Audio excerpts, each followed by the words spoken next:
make sure they won't play in.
This program features live coverage of an African safari and may include animal kills and carcasses. Viewer discretion is advised. Hello everyone and welcome to a very cold South African morning. We're here with a herd of elephants and this is a live safari.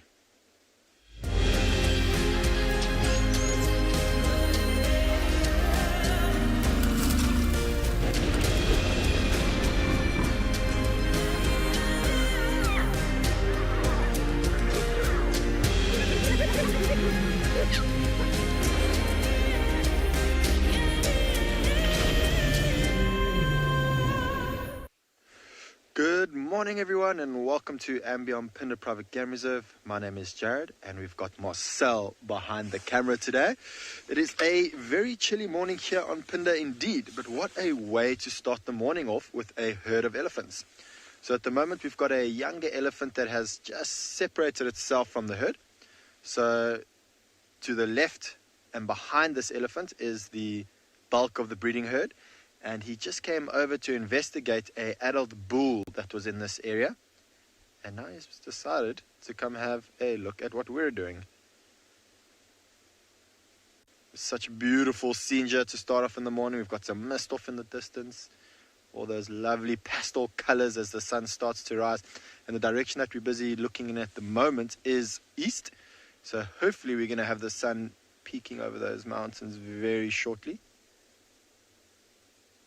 I think this elephant's had a quick look at us and decided, oh, the rest of the herd has just got too far away from it. And so starting to catch up. It's very typical. So we've had some rain recently, and what we find here on Phinda is that after rain, the herds of elephants, which do tend to spend most of the time in the north of the reserve, come down south. And so they've been in the south for the last 2 or 3 days, which we've been very lucky to have them around. And it seems that they're all heading back north now, though they're sort of heading in an easterly direction. There's a riverbed that they will hit, and then from there they're going to go straight north to the more woodland areas which we have up in the north. And so what you find that in winter, we tend to have really only elephant bulls down in the south and then the herds up in the north. And it's actually very unusual that we've had rain for winter. And so we weren't expecting the herds to ever come down in the south before winter, but it has been great to have them around for a bit, although they've been pushing over all the trees in the road, so we've been having to do quite a bit of bush clearing. And before I forget, just a very warm welcome to all the kiddies watching today. I trust that you're going to have a great morning with us. Please don't forget to send all your questions to kidsquestions@wildearth.tv. I look forward to hearing from you all, and please do send in hundreds and hundreds of questions. Right, it seems that most of them have moved off. There is an elephant bull in the road, so I'm just going to move a little bit forward. He has just moved over the crest here, and hopefully we'll get a good view of him. So he was pushing another elephant bull around earlier, and that bull's also moved off in the road, so maybe they're still together. Oh, but he's moved quickly. It's incredible how when they just walk, not trot, not run, just walk, how much ground they can actually cover. Oh, there he is. He's changed direction. He was walking in the road. Not a very old bull.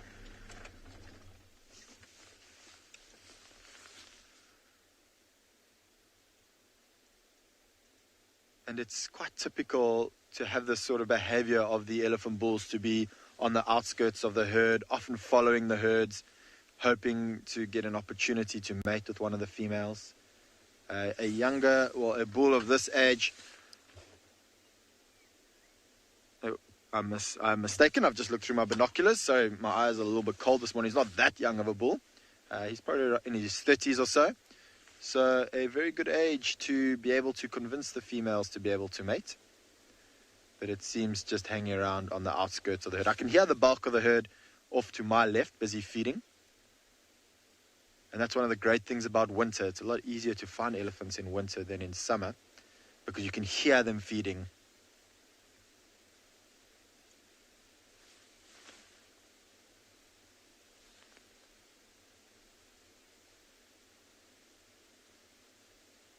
Always blows my mind how quiet they are.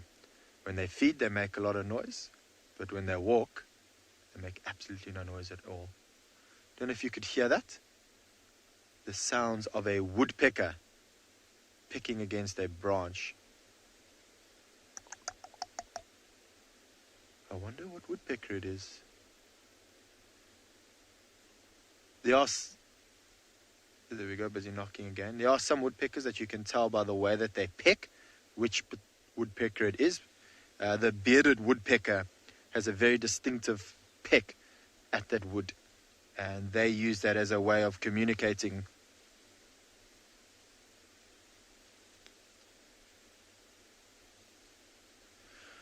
All right, well, unfortunately, it would seem that these elephants have all left the road and gone into a thicket. So we're going to continue on this morning. I think the goal this morning is to look for a female cheetah that's been hanging around in this area where we are. So while we keep looking, let's head over to Taylor. And that other guide is me. But firstly, before I even introduce myself, I want to say Happy Father's Day to all the fathers across the globe. Maybe it isn't Father's Day in your country, but here in South Africa, that is what this Sunday is. So Dad, if you're watching, Happy Dad's Day. And I hope that you all have amazing and wonderful days. And I thought it was fitting to start our drive off with some impala rams that are butting heads and playing the fool this morning, which is really awesome to watch. So we'll get another view of them in a moment. I'll probably reposition us. But my name is Taylor McCurdy, and I am one of the other guides. And on camera with me today is Gat, and we are trying to stay nice and warm here on Pridelands in Baluli Game Reserve, part of the Greater Kruger National Park. But I don't know what's in the air this morning or what these impala rams had in their coffee, but they're all full of beans. And they've been making lots of funny noises, and they've all been fighting with one another, which you can see. It's like they're all tired of being with the girls, and now it's time to catch up and build those bonds with the boys again. That's not what's happening here. This is just very typical of impala rams when they aren't in breeding herds, taking charge and looking after the females. They do just stay in groups like this. Of course, safety in numbers is the most important, so that's the main reason why they come together. But then, of course, to improve on their fighting skills for next year's rutting season. Boys, you've missed the boat. if you're hoping to get with some impala ewes, you'll have to try again. But I suppose practice can only make you better and stronger, and why not start building up those muscles now? But you can see they're also a little bit on the cold side today, although it's warming up quite nicely. Their coat's a little bit fluffy, some more than others. These two look like their coats have settled down a bit, but I think when you run around like that, I know what it's like when I do a couple of jumping jacks. I warm up quite quickly. Look at how athletic they are.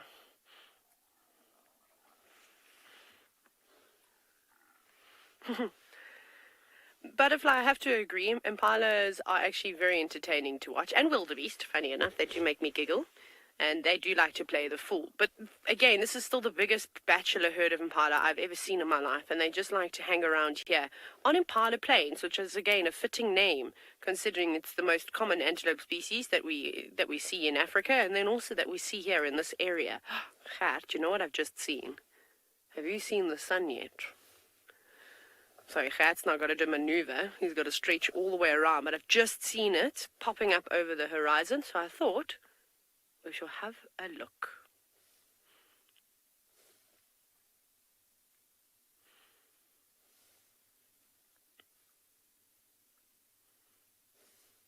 And no clouds, not a cloud in the sky. We're very spoiled to be able to watch the sun come up every day. You know, sometimes it is hard to get out of bed in the mornings, and you fight and you snooze your alarm 3 or 4 times, but once you're awake and you've had that first cup of coffee or tea, whatever you prefer, and you get to see the sun rising, I think that's probably my favorite time of the day, is watching the last of the stars fade into the light and the sun rise over the horizon.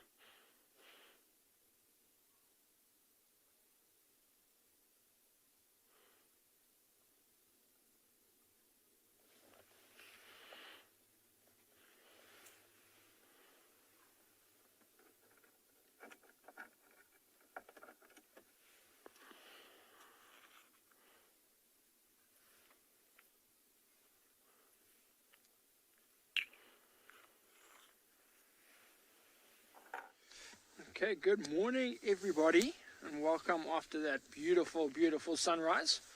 Welcome to the sunrise safari here at Ngala. You can see we found the 2 little cubs, very, very cute ones. So this morning, you're going to be watching this delightfulness with myself, Sean. We've got OD behind the camera there, and it came off to a fantastic start. So I don't know if you recognize where we are, but this is where Rowan had all the lions yesterday morning when they had that carcass. Remember, we saw them covered in blood? So this is exactly where we were when that happened. So I think this female was coming back this way, maybe looking to see what she could find. Sorry, just listen.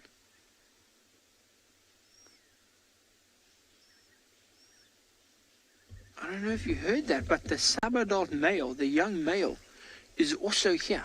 And he just ran across behind us around a tree. And he's now literally, looks like he's trying to hide behind the tree. No, it looks like he's actually trying to climb the tree. Let's just change here. I'm sorry, I know the cubs are adorable, but Odie, look on the right-hand side there. I'm not quite sure what is going on here. Looks like he's trying to climb this bush, which is really weird.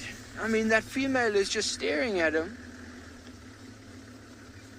And let's see which way we're going to go. We go this way. So he came running behind us, calling, and now he's in our right here. And it looked like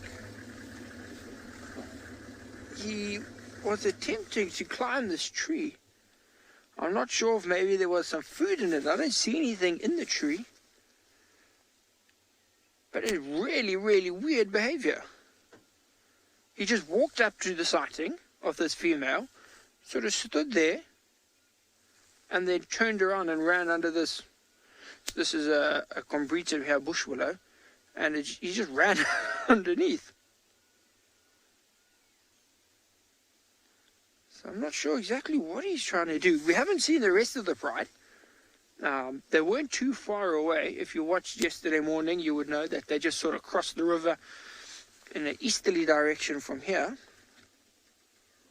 Okay, so he seems to be relaxing a bit. Okay, that's good. That was really weird. I'm going to move again. So I don't know. I'm not sure exactly what was happening there. He just decided to go for a little jog, which is weird. But these are lions, I think. Maybe if we stop here, can you get the ones at the back? Okay, so we'll try over here. You'll be able to see both the male, you can see in your 4 picture, and then right at the back there you can see the female with the 1 cub. So that's obviously the female cub. You can see she's got her whole tail. But it's good to know that they are still alive. Because we haven't seen them.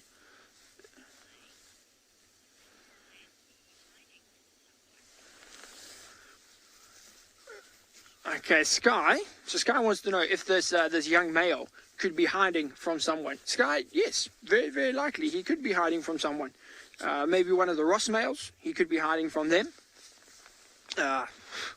Could be hiding, maybe there's some elephants in the area, could be hiding from them. He could even be trying to keep his distance from this female right here. I mean, yes, it's his sister, and yes, she does tolerate him.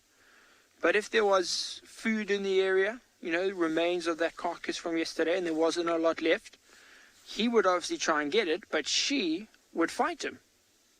Because she obviously needs food so she can produce enough resources in her body to provide milk for her cubs. So she might fight him for it. And then he's going to want to keep his distance from her because obviously she's a bit more able than he is at the moment. Although he is bigger and stronger, he's got a sore leg. So yeah, very likely he is trying to hide from someone. Very, very likely.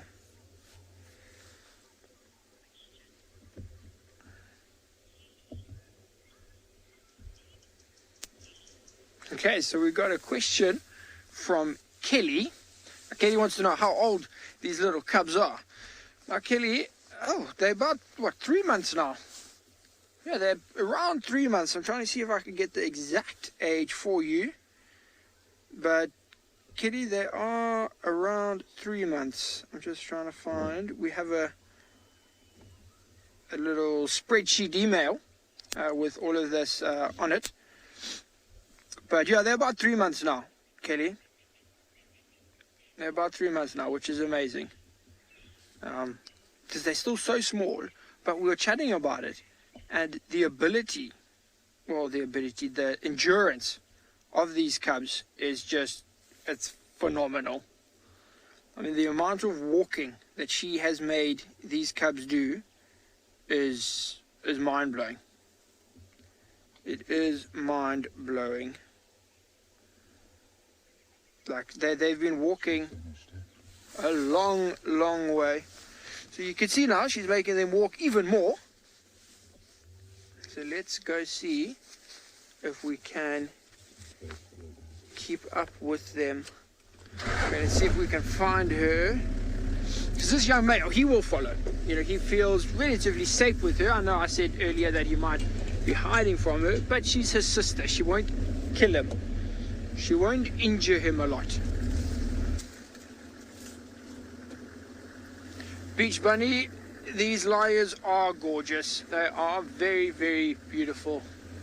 Especially these ones. I mean, the male, big head, big shoulders, big chest. He's a very formidable looking lion if you look at his upper half. And the female is also stunningly beautiful. Like, her face is, there's no scars, there's no sort of blemishes. She's got a very, very beautiful face. She's got a scar now on her back legs, which, if you remember, a couple weeks ago we actually saw the fresh wound there, and that's where the scars were. And you see where she went.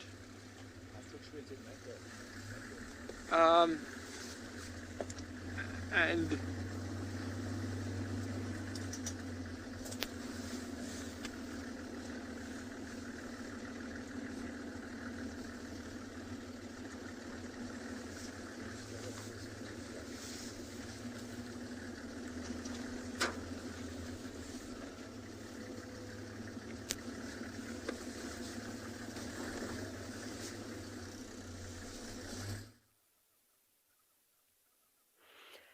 If you were wondering about the golden hour on safari, this is what we're talking about. Isn't that unbelievable? The photographer's paradise right now, with this way that the impala are slightly backlit.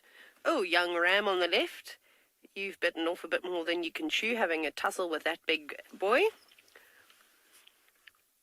See, I like to watch impala, but if I'm going to watch them, they must be in beautiful lighting like this. You can also see all the spider webs in the background, how they're just sort of catching the light, probably the tropical tent web spiders.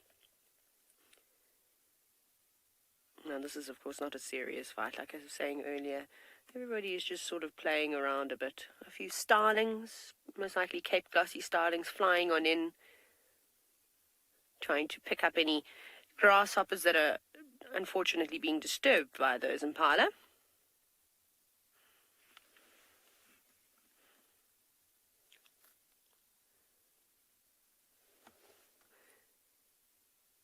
Mike, I don't know if we're going to be seeing an eclipse because I was told to not stare at the sun.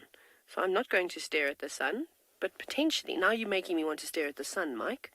I don't have special glasses to look. It looks like, now I am looking through my hands, and it looks like can we have a look at the sun, Gert? Maybe we can see it through the camera. That's probably a better way, and then I'll look at my monitor. Here we go. Partial eclipse this morning. We shall continue to stare at it and see how it can go. You can see that the bottom left-hand quadrant of the sun has got a piece missing out of it, which is unusual. It's not something that you have to see. But in case you... So apparently we do have an annular solar eclipse, and that most of Africa and Australia will be able to see. So here we go. That's very cool. But it's also the winter solstice today, the shortest day of the year in the southern hemisphere. Unfortunately, for those of you in the northern hemisphere, you've got to wait till December to experience your winter solstice. I'm only going to get... I don't know how many hours of light. We'll have to see this afternoon in comparison to others, how quickly the sun is going to go down. But isn't that gorgeous? We're very lucky, and I'm glad that the impala were playing ball today, and were sort of playing the fool just below where the sun was rising. I really do love these planes. They can be very productive. Now all we need is, of course, wild dogs to come charging on in, and that will really make my morning. Ah, that is lovely. Look at that. How's that view? Oh, it almost looks like there's frost on the ground too. But it's not that cold this morning. I'm actually being a bit of a drama queen. It was much warmer, well, it is much warmer today than it was yesterday. But I'm very happy that we'll be going back to our warmer days and no more wind, because that's not pleasant at this time of the year. Impala now have settled down and are just doing what they do best in eating. So if you did join us yesterday on the Sunset Safari, this is the same herd of impala that the lions were chasing around. So they did chase them around a fair amount, and then they grew tired because the impala started alarming at the lions, and the lions moved off to the north, and I can hear them roaring for not too long ago. Oh, the impala are starting up. Listen to this.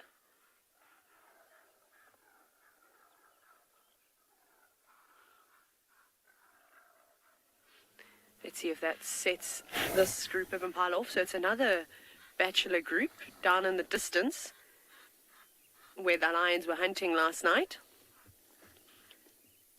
And nobody seems to be bothered by that herd except one fella that's now charging on in. You'll see him. Look at him bounding through the grass.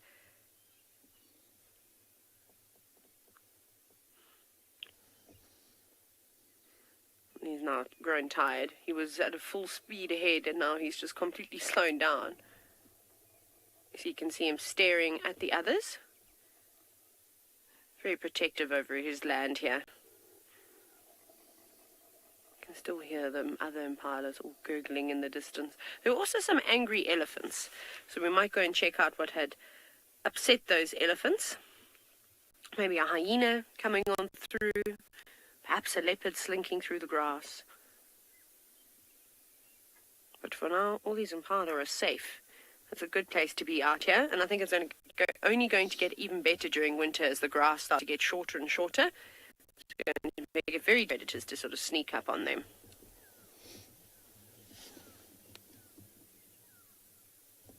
even hear the go-away birds now going ballistic in the distance.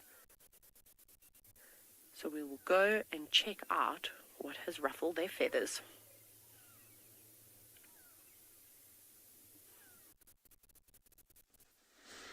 Okay, so we now have followed. We found them again. So as you can see, there's the female. Now it looks like she is trying to find the rest of the pride. And now she's been moving and then stopping and listening, moving, stopping and listening. She hasn't done any calling, but I think she's looking for them. Now we got reports from our tracking guys, from Barney, and he's much further north of us, so much further sort of straight up from the right-hand side of this line is where she's looking. And he says tracks of the pride cut across us. So looks like she might be looking to try and cut them off. Now apparently she was calling this morning. OD heard her this morning. So I think she is looking for them. But we figured it out. So the young male came. So there he is off in front of us. So he was coming this way towards her. And then she sort of turned around and he sort of hopped away pretty quickly. So I think he was scared of her. He came around the corner, saw her, and then he sort of dipped away very quickly. But he's not going too far. He's still staying sort of within, I wouldn't say eye distance. He can still hear her. He knows where she's going so that he can follow. You see, look, he's going to get ready to get up now, to start following her, because she could lead him back to the rest of the pride. I think last night they were walking away from him and he just couldn't keep up. So you see there he goes. See, a lot more pressure on that leg, a lot more. Rowan and I were chatting and we decided, so none of the bones actually broke, because everything still looks in line. If it broke and it healed skew, you would have seen like a skew, you know, would obviously heal at an angle, where now you can see the bones are healed straight. So we don't think anything actually broke. What maybe happened, there's no muscle around the top of the leg.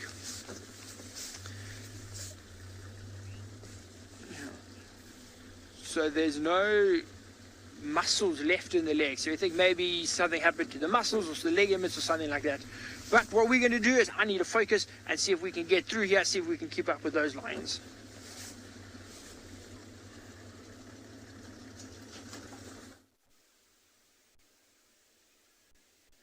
Good morning and welcome to Juma Private Game Reserve this morning. We are looking at the sun, which looks like something has taken a bite out of it. I believe you have seen this already. I didn't know that there was a partial eclipse today until it was mentioned, and then I suddenly saw that there was a piece missing out of the sun, and there it is. My name is James Henry. On camera is BK. I don't know if we say that anymore, but I've just said it, so there it is. And it's lovely to be back in the warmth, well, relative warmth of the low veld here in South Africa. How lovely to see you all again. We're on the search, hopefully, for some leopards. We may be lucky, we may not, but it's just lovely to be back out here. I say relative warmth because, well, the rest of the country is in a bit of a freeze, and this ain't too bad. Let's go back and have a look at the sun, which is rather magnificent. Hello, TaylorMade. I don't know how long this eclipse is going to last. We see them so seldom. This particular eclipse probably won't last very long. I know that a complete eclipse of the sun only lasts maybe a minute, and then it'll change. Remember, every eclipse is different because the sun, the moon, and the earth are never exactly the same distance from each other when they occur, and so you'll find that the length of the eclipse will always be slightly different. The most famous eclipse in South Africa occurred on the 22nd of January 1879, and it's so famous because it occurred in the middle of the Battle of Isandlwana, which was a very famous battle where the Zulu army, under the leadership of Nchingwayo Ramaholo gave the 22nd Welsh Regiment of the British Army a fearful pasting. And in the middle of that battle, the sun went dark as night. It's the most phenomenal story. I think it was probably slightly more impressive than this particular eclipse, which, unless you're looking through the ND filter, is probably impossible to see. Good. We'll continue with our leopard search. You're going to go back to Ngala to see the magnificent lions attempting to be leopards.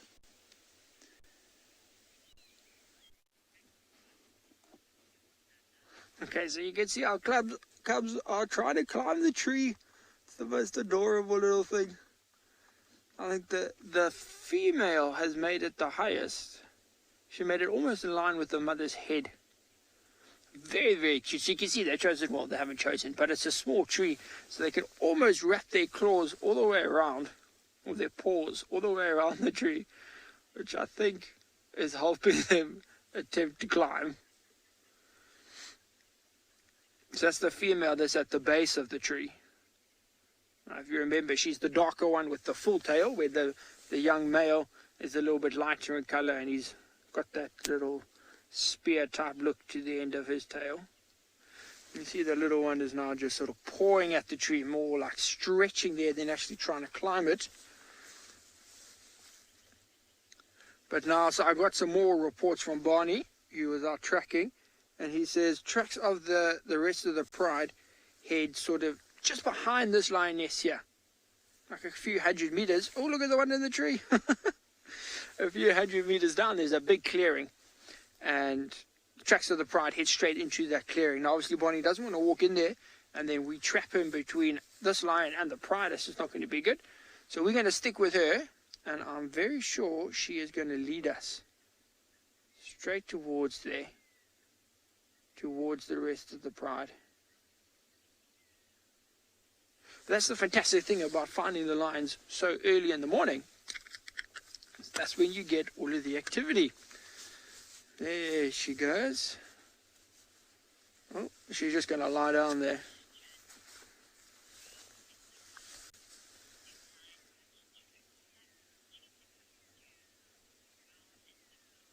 So we got a question from Girl in the Curl. Girl in the Curl, she wants to know, do the lion cubs chirp like cheetah cubs? No, they don't really chirp. If they get sort of, if they're playing and one bites the other one, there'll be like a little yelp, a little growl, but not a chirp like cheetahs. No, Girl with the Curl. They do their own little noises. You'll see now, if they get separated from the mother, too far of a distance, they will call to her. And that maybe sounds like a cheetah's chirp, but I mean, you wouldn't mistake it. You'd be like, oh, that sounds similar to you, but you're not going to be like, oh, that's a cheetah. Girl with the Curl, they do their own thing. I don't know, Odie, can you see the one on the right there? So that's the young male, so he was stalking a little bit. Stalking his sister further up. Oh, there he goes.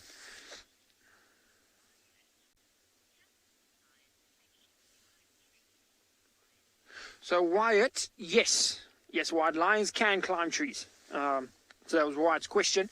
Can they actually climb?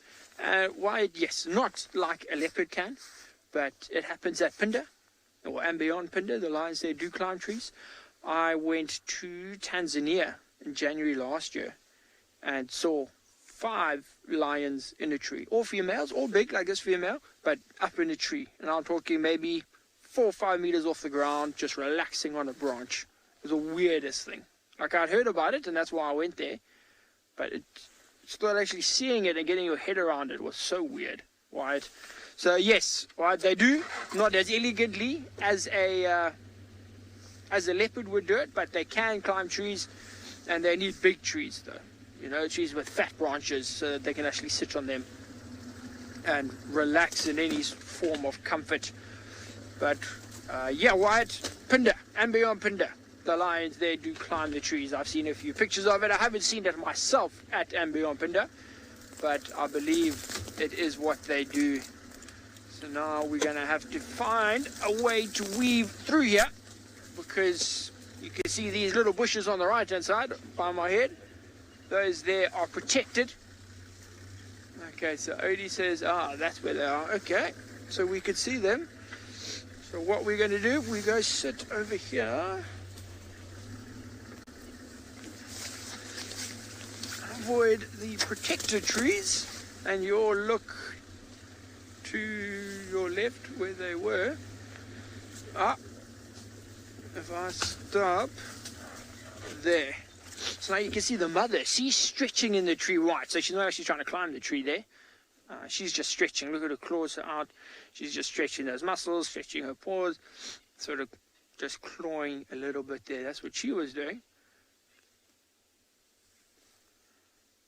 The young male's coming through the bushes in front of us. That's what this female just looked at. As if you look straight directly in front of us, and just look how good their camouflage is. In the greenery, this brown lion just blended in perfectly. Crazy how they can do that. I mean, in the green, the brown lion blends in. See, now watch now. Okay, Odie, I'm going to ask you to just swipe between. Look at the female quickly. So guys, Odie's going to be just swinging the camera, but look at her body language. Look at her head. She's going to drop her head. If this male keeps coming closer, you'll see she's staring at him a lot. Now earlier, she just dropped her head slightly, and that's when he ran. What she just turned to look at now, a vulture just flew over the top of us, and she's watching the vultures.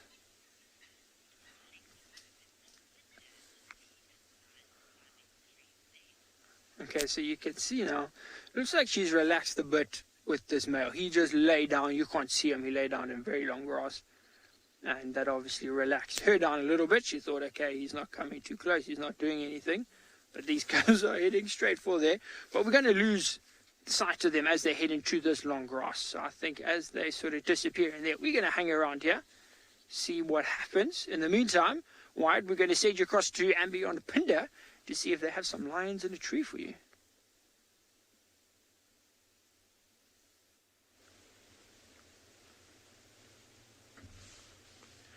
What an awesome find we've just been able to find here. One of the dominant males of the southern regions of the reserve.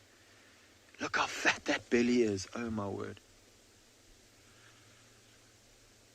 So yesterday, him and his brother were busy feeding on a zebra. And it seems that they have gone in separate directions. Oh, he's busy urinating. And so very typical, after they've had a big feed, they will often separate and walk in opposite directions to mark their territory. And I'm hoping we're going to hear this male roar. It's nice and cold, which means that any audio that it gives off is going to travel a long distance, and they know that. And it does seem that he has been scent marking.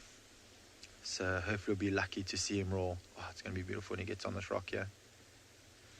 And because it's cold, we should get coming out of his mouth as he roars. So he is on the side of the lions. I do believe that the rest of the pride is in this area. And I think he's walking straight towards the direction where they are. We heard one of the females roaring a little bit earlier. And so I think he's trying to catch up with them. You can see how he stopped to listen.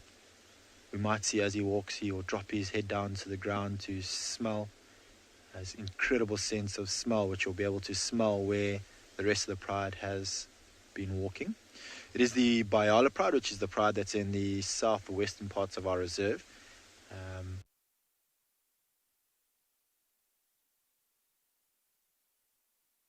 Don't expect the other female with the really small cubs to be with them at the moment. And follow him.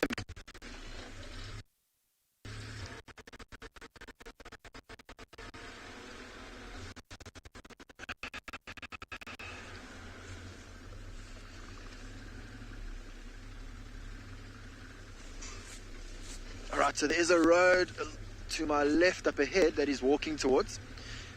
We have had quite a lot of rain, as we've mentioned, on quite a few occasions, and so we still can't off-road yet. The road is a little muddy, but off the road is very muddy. We're just going to get bogged down. The habitat unnecessary, so we're going to be sticking to the roads today, but there is a road not too far from us, which I hope that he's going towards.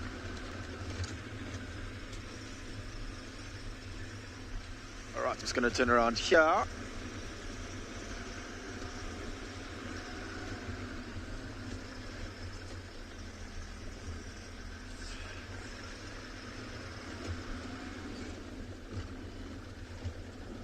Alright, so we're going to head over to Dylan who's just started his morning off at Tswalu.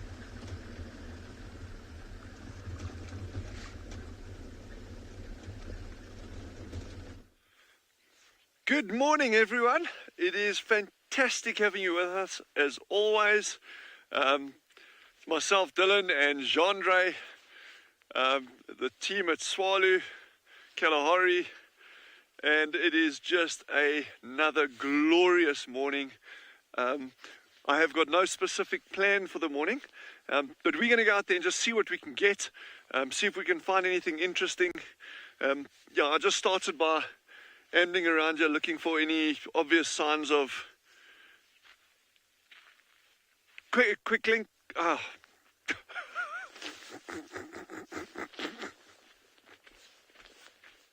Baby. And Lauren. Good morning, everyone, and welcome to Tswalu Game Reserve here in South Africa. It's a chilly morning, and we have a pack of wild dogs, African wild dogs, also known as the painted wolves. My name is Lauren, and I do have Davy on camera, and it's good to be back in the hot seat. I've been gone for a while, and this is quite the welcome back, I must say. We've actually been racing around for about... Oh, they're watching impala. Davy, there's impala ahead. They're hungry. It's 9 degrees Celsius, 49 degrees Fahrenheit. It's very chilly. It's the coldest I've actually experienced it at Tswalu for a long time. We're in the heart of winter, and dogs are known to hunt in the morning. The sun is up, and they're watching the impala. I don't know if these impala have seen them. Why I'm saying that is because normally impala run. This is exciting.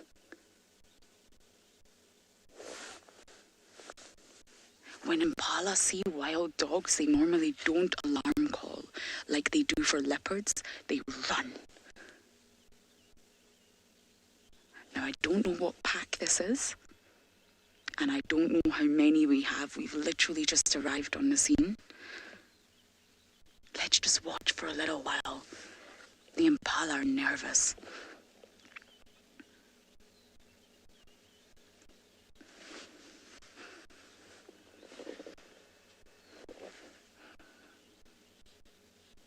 Okay, they're moving. These dogs will be hungry. I'm hungry. I've got my banana and peanut butter for later, but I can imagine these dogs, they use incredible amounts of energy, are hungry. They're moving, Davy. These ones are moving slowly forward. Yeah, they're going for it. They're going for these impala. I don't want to turn the engine on until this one moves. And as soon as this one moves, we're going to follow them. They're in hunting position and they're going straight for the impala.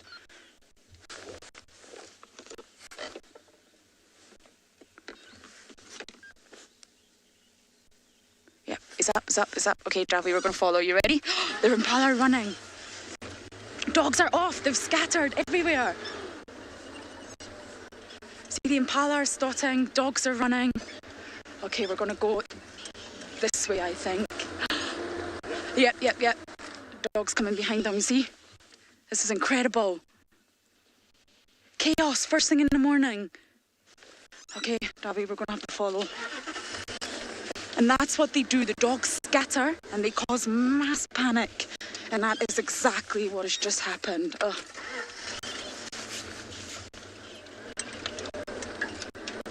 Okay, we're going to have to relocate them.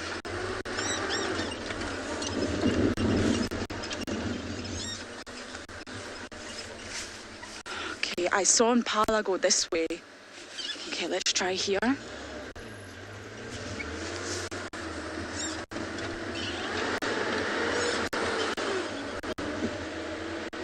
Okay, this is going to be tough.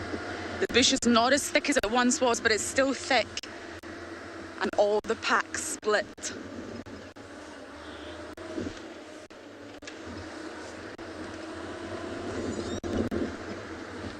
Okay, I'm just going to turn off and listen. It's really important to use all your senses in the bush. Yeah. Dog behind. Okay, I'm just going to reposition for Davy. They're so fast. They're incredibly light and flexible carnivores. Yeah, okay, we've got it. Let's just see where he goes. He or she, I'm not sure yet. It's gonna run right past us. Wow.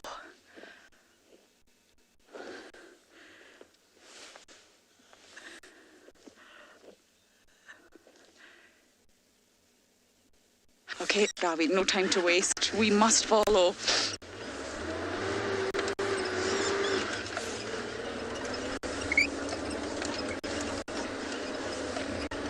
Wild Bronco, you're asking why don't Impala, alarm call for wild dogs like they do for leopards. There's no time, Wild Bronco, there's no time.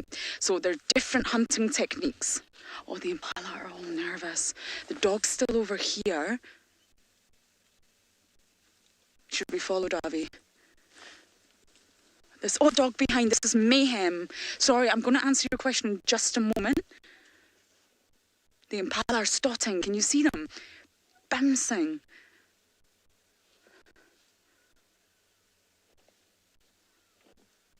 So yes, there's no time. Leopards and lions hunt by stalking, ambush predators. They sort of lay in wait and they just pop out and the prey don't know they're there. It's all about the element of surprise with both lions and leopards. They're camouflaged, the two of them, and they rely on that element of surprise so the prey can't run away.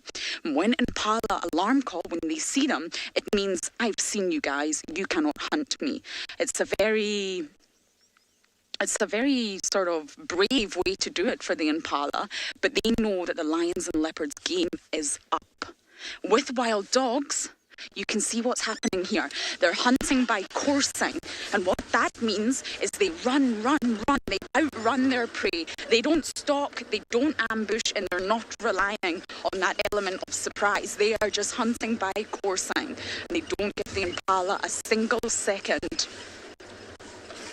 Okay, I'm going to try and relocate my dogs. It's absolute crazy here, and you guys are going to go all the way across to Jared and his lions.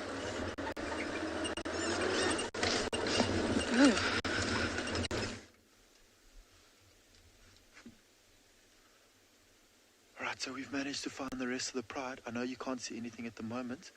That's because the male is literally just about to walk next to the vehicle. So here's the male who's just walked right past our vehicle, and he's just about to join up with the rest of the pride, which is up ahead. What beautiful... Oh, he's going to roar.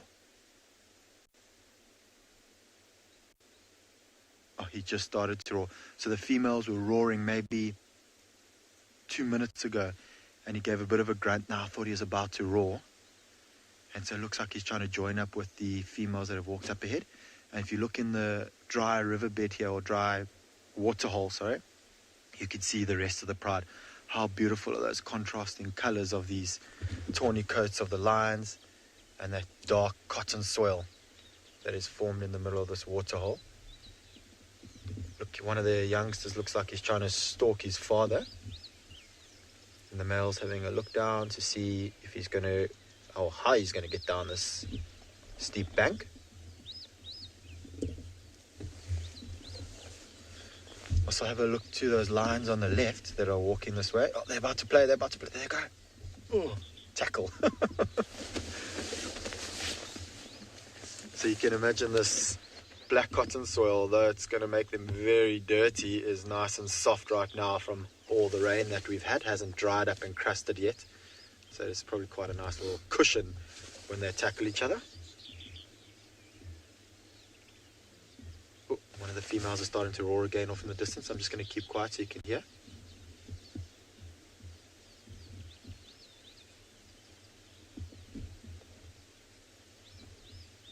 Oh, she gave a half a roar and she's now stopped again, and it looks like she's turning around and coming back. So she is off far in the distance. It does look like this pride is on the hunt at the moment.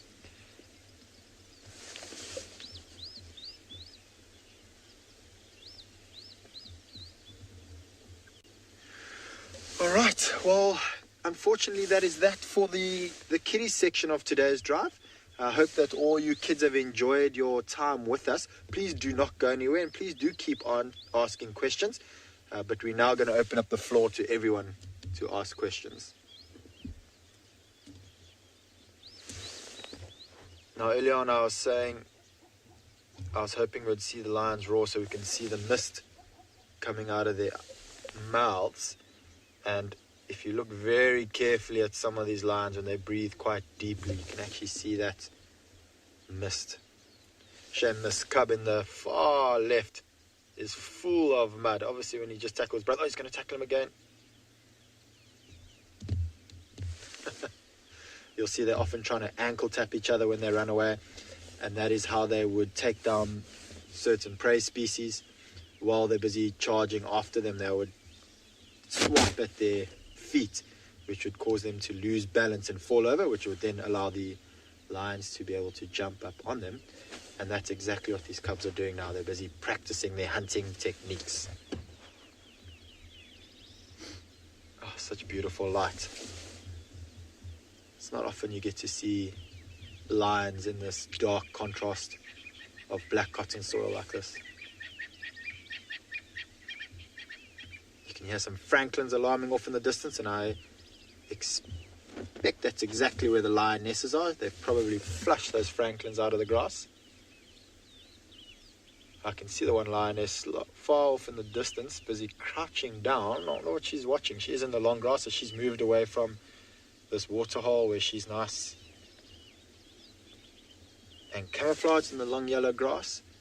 And if I look at the bellies of these cubs and the rest of the pride, I do think that they haven't eaten the last couple of days. Ruth, at the moment, I wouldn't say so. I mean, yes, technically lion cubs would always be in danger of a collision takeover. The only collision that's around has a pride in the far north of the reserve. Well, the only collision that could take on these two males is in the far north of the reserve. And they very seldom ever venture anywhere near to this area. So I think for now that these cubs will be fine. They're around a year old now, so it's probably about another year and a half until they get kicked out, and then they're going to be on their own.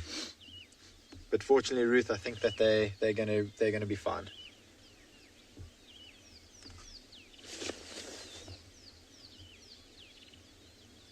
They are so dirty.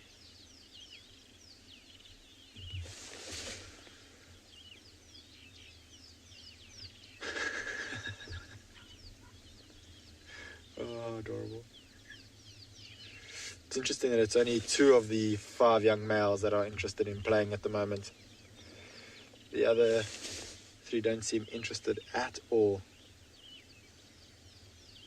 And I'm sure that will change very shortly. You often see them get a little bit of FOMO. Oh, must I have a look at the one cub that's close to the female? It's busy stalking some birds. There's some woolly neck storks.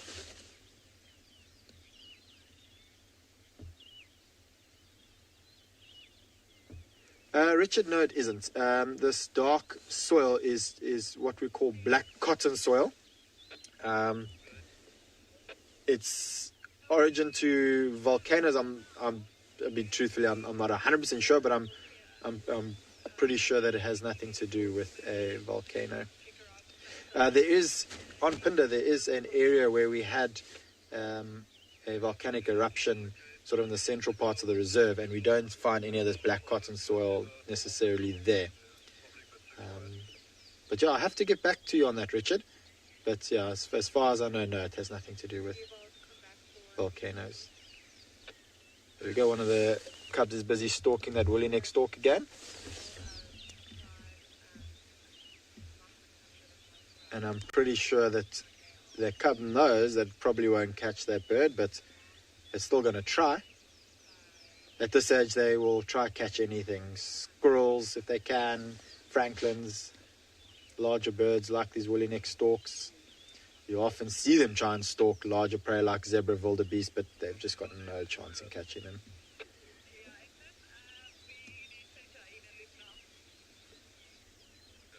And there's one of the cubs busy about to stalk again.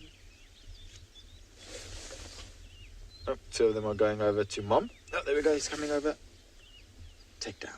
Oh, Mom's even getting involved.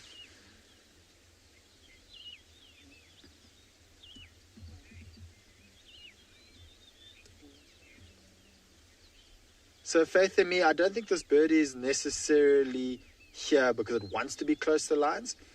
These woolly-necked storks do live around water. They catch tadpoles, frogs and fish. And so it is at this dried up waterhole because it is here to feed. And it knows that it can run and, well, not run, but can fly. And the lion cubs would never be able to catch it. And there we go, you can see it's just taken off and flown to the other side of the waterhole. Oh, there's a beautiful scene there. Marcel, have a look in the grass. The mother's coming back. She's busy walking on a game path at the moment. So maybe a little bit frustrated that the rest of the pride hasn't followed her. She has roared, like I said, about 10 minutes ago now. And these 5 youngsters and the other female just stayed in this waterhole. I wonder where the male's gone off to. He was walking along the road here, and I think he was trying to catch up with this female that's coming back to us. But very interesting that both the two adult females of this pride was roaring earlier, but we didn't hear the adult male roar. So females, just like males, are territorial, and they will also announce their territory to all other lion prides in the area. Generally, the males will roar with the females. Maybe for some reason he's not trying to draw too much attention to himself. Oh, they're about to tackle each other.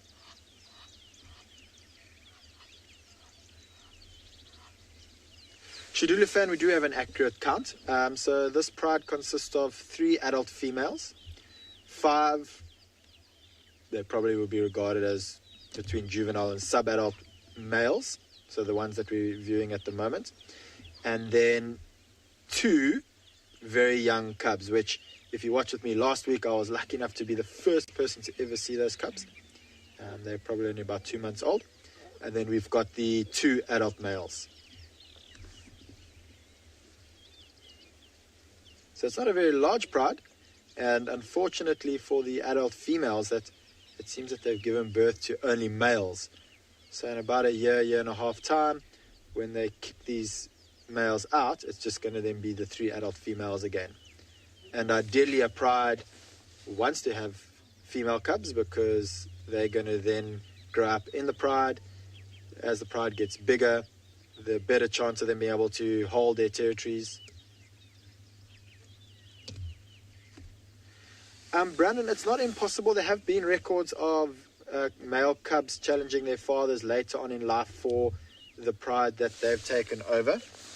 But generally what would happen is that when the males get kicked out, they become nomadic and they don't stick in the area where they were born, and they travel long distances just trying to survive.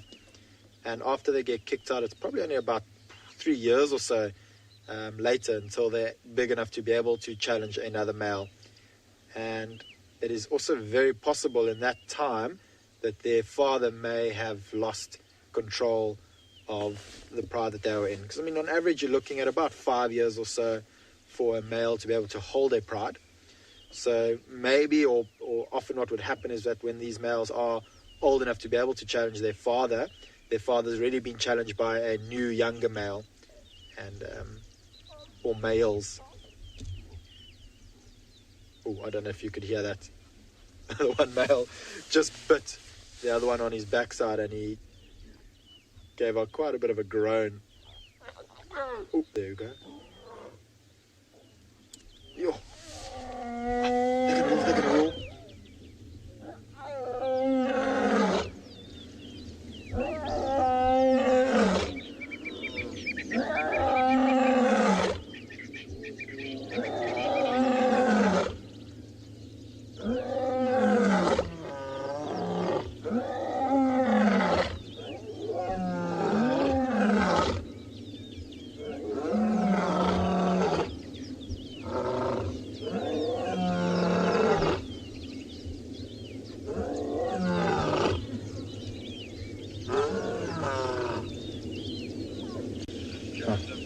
That just made my day. There is something magical and bone-chilling at the same time at hearing lions roaring. And I'm hoping that the camera managed to pick up that mist that was coming out of their mouth that I've been speaking so fondly of this morning while they're busy roaring. And so we had the 2 adult females busy roaring there. These 5 youngsters, probably still just a little bit too young to join in with the roaring. Probably find in about another half a year or so, they will attempt to roar with their mothers.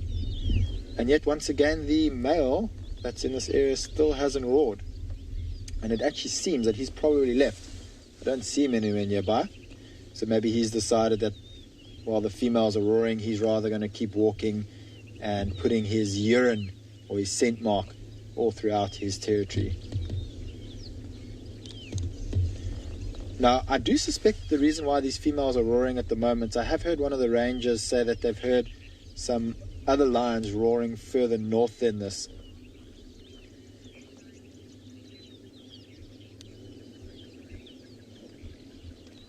Arcwind lions do most certainly, they will visually mark their territory, and 2 ways of visually marking your territory. One would be scraping on the ground, and then the other would be clawing at a tree like you've asked. But clawing on the tree isn't necessarily just for marking its territory. Yes, it's a visual marker, but it serves quite a few other purposes. So it strengthens the tendons, sharpens the claws, cleans out any dirt, particularly when they're walking through a muddy soil like this. There's going to be dirt that... Oh, what is she seeing? Some dirt will fall between those claws and her paw, and so they'll be scraping on the trees to get rid of some of that dirt. When they feed on a carcass, bits and pieces of meat that may be left behind that they will try to clean out. Oh, I think she's been taking the lead from her cubs. It looks like there was a woolly neck stork there that she was trying to catch. Now, it is very unusual for birds to actually be able to catch, for lions to be able to catch birds, but I have seen it before. Ironically, I was with the Birmingham Pride.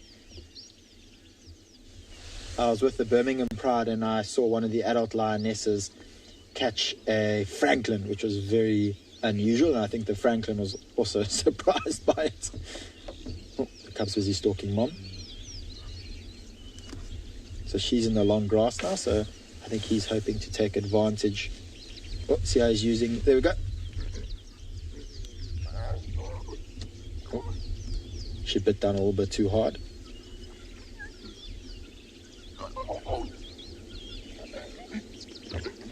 So this play that they're doing right now is also to practice fighting. And you'll notice what that young male did is he rolled onto his back. And often when lions are fighting, you'll see that the one will attack the other one, and if he feels like he doesn't have the upper hand, he'll roll onto his back, therefore protecting his back and spine by using the ground, and he can defend himself by clawing out and biting out at whoever's attacking him. And that's exactly what that young male did when that female jumped on him. She's also after the woolly neck storks now as well. These are young females, so you'll probably find they're still a little bit more playful than what you would expect of an older female.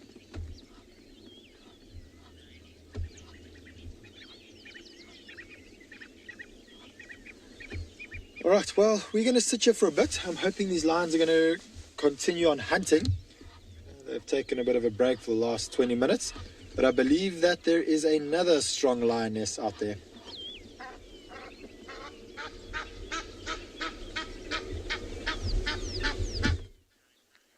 Okay, so it sounds like the lions are being very active this morning, both at Ambion Pinda and here with us at Ambion Dingala. So you can see here we've got the female again, looking beautiful with that grass backlit there.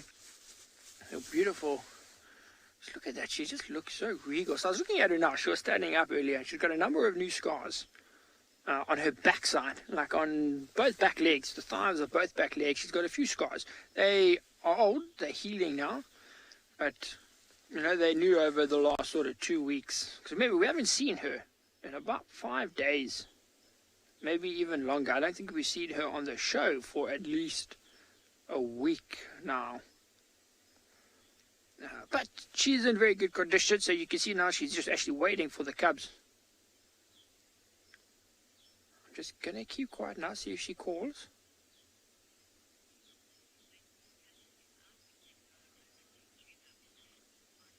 Oh, okay. So, oh, look, there comes the little cub in the middle. So everyone just popped out there to her. But you can see, so that's just the one cub. What we're going to do, we're going to wait here. It sounds like the pack, the wild dogs, are hunting across their Juma. So we're going to send you there first.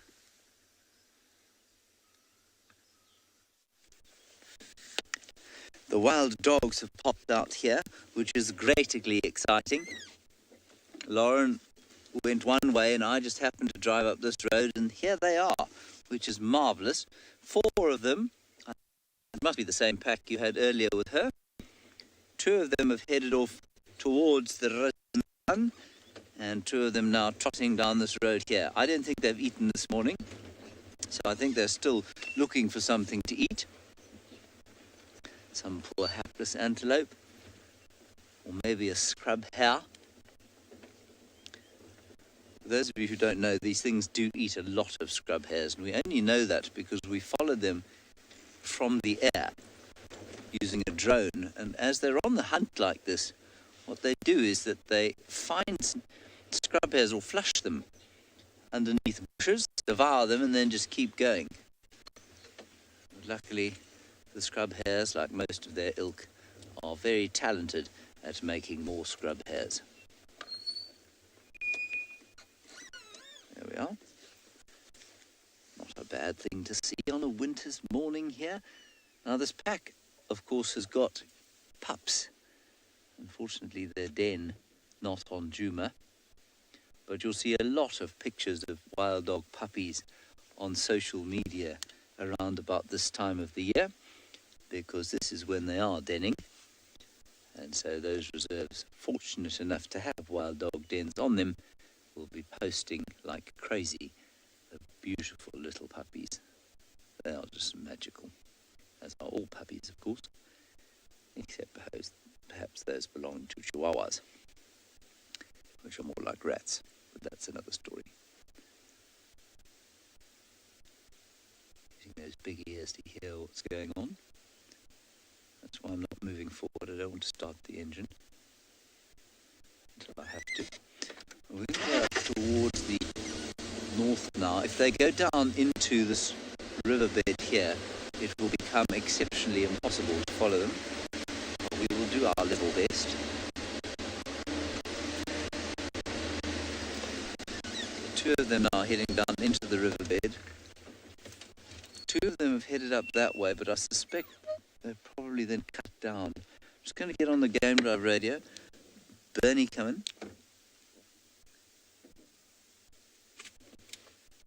They're now at Junction Wahlberg's Eagle's Nest, Twin Dams, looking like they're going to go east into the drainage.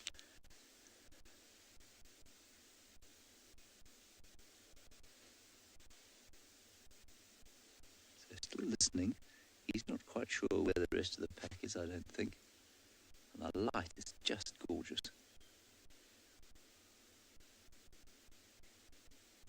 Very silent morning.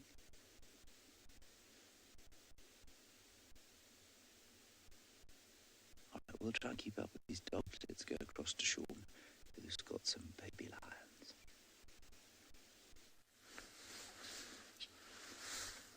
Okay, so from one exciting sighting to the next.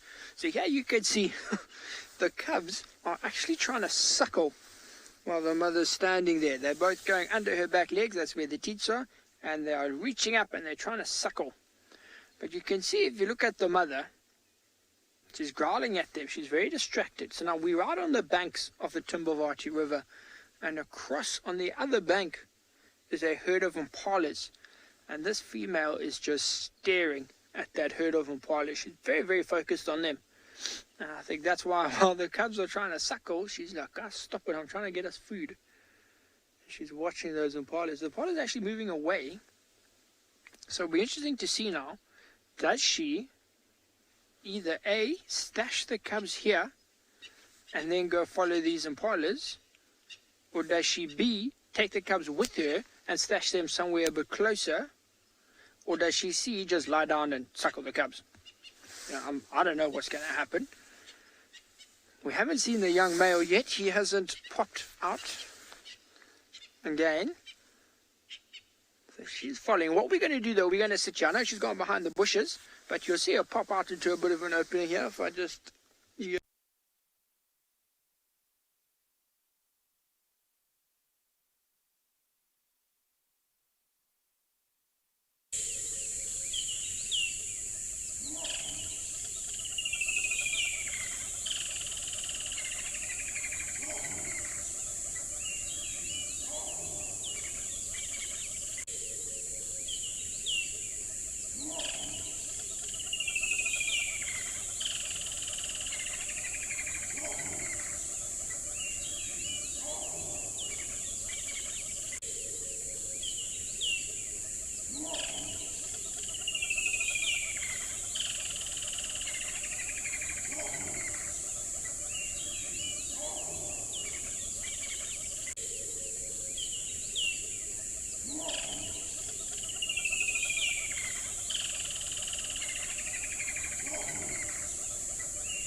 Male there. Welcome back, everybody. We do apologize about the small technical issue that we've had. Unfortunately, we are in the African wilderness and it does create some challenges from time to time. But fortunately for us... Oh, gee. Oh, no. Oh, sorry, I just lost my train of thought, and shame, I shouldn't laugh. That poor lion cub just completely bailed into that water. I think it underestimated how soft the soil is. And probably what you find is that after the rain, we've had one or 2 days of sun, and so there's a little bit of a crust, and just below that crust is some very soft mud. And I think as that cub tried to jump, it broke through that crust layer. Oh, I think it's feeling sorry for itself. Look, running straight over to mom. No, don't leave me. I want to be cleaned. Oh, it's hilarious. Everyone's coming over. It's like they're coming to mock him.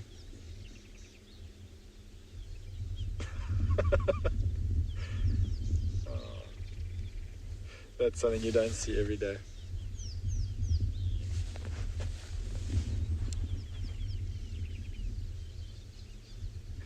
You see how he's sitting on his backside, where that is the part that fell into the black cotton soil, or at least the water, and he's like sitting on it because he's embarrassed.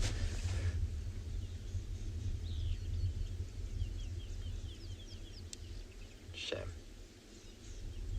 If you look at the color differences between these cubs, you'll notice the one that he's busy playing with at the moment is quite a light cub. And that particular male's obviously done a very good job to avoid getting dirty in this dark soil.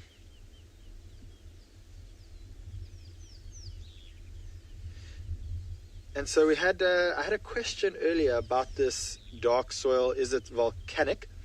And during the break, I did some quick research because I wasn't 100% sure on the answer. And the answer is yes. It is actually volcanic, so it is weathering that has happened on lava, so igneous rock, and it has formed this black type of soil.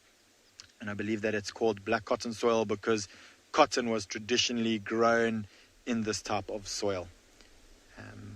And I used to think, to be honest with you, that it was called cotton soil because the soil is very soft and we often get mud in it, so it's like cotton and we often get stuck in it.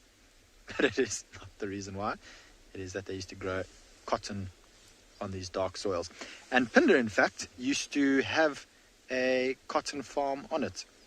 So long ago, about 30 years ago, Pinder was once a big farm that was cotton, sisal, pineapple, and we have thus returned it back to its natural state, which actually is what Pinder means. Pinder, translated into English, means the return. So we have returned the farmlands back into what it was before it was farms. And I think we might have some more lions playing very shortly. You'll see how the one youngster's busy walking over to the others, and his brother's just dropped his head. All right, so I think they're busy moving off. I'm hoping these cubs are going to follow. So let's leave this epic scene to apparently another epic scene.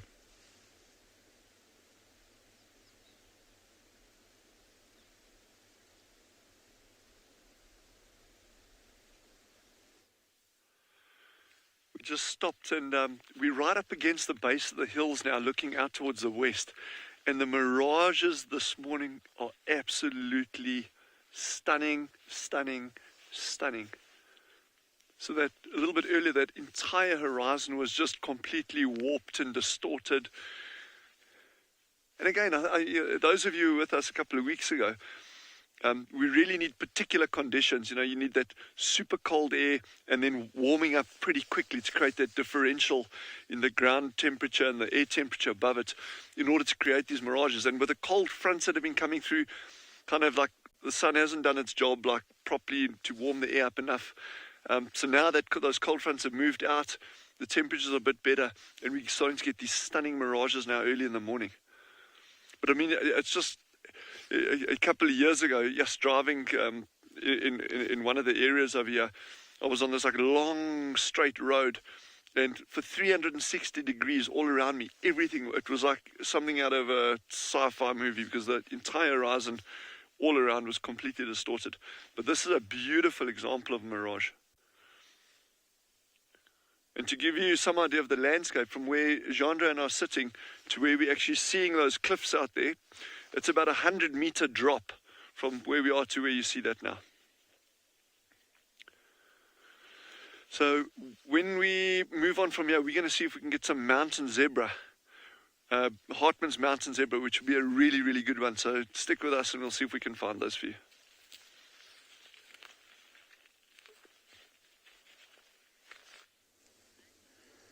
Okay, so we managed to get in a different position here. We actually crossed the river to the other bank. The impalas all ran away. And now we got them all lying down playing together in the river. Now, I don't think you'll be able to hear it because he's stopped now, but the young male has been calling the whole time to try and find them. Now, he's just about to enter the river further up, but you can see the cubs are just, oh, she's got some elephant dung again. Remember, it's the third time now we've seen her playing with elephant dung. She seems to favor it quite a lot. Listen.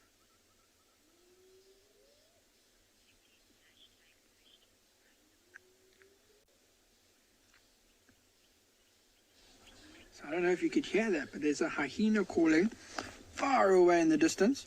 And the young male was calling again, but now he's seen her, so he's going to stop. But guys, please don't forget to send your questions through to us.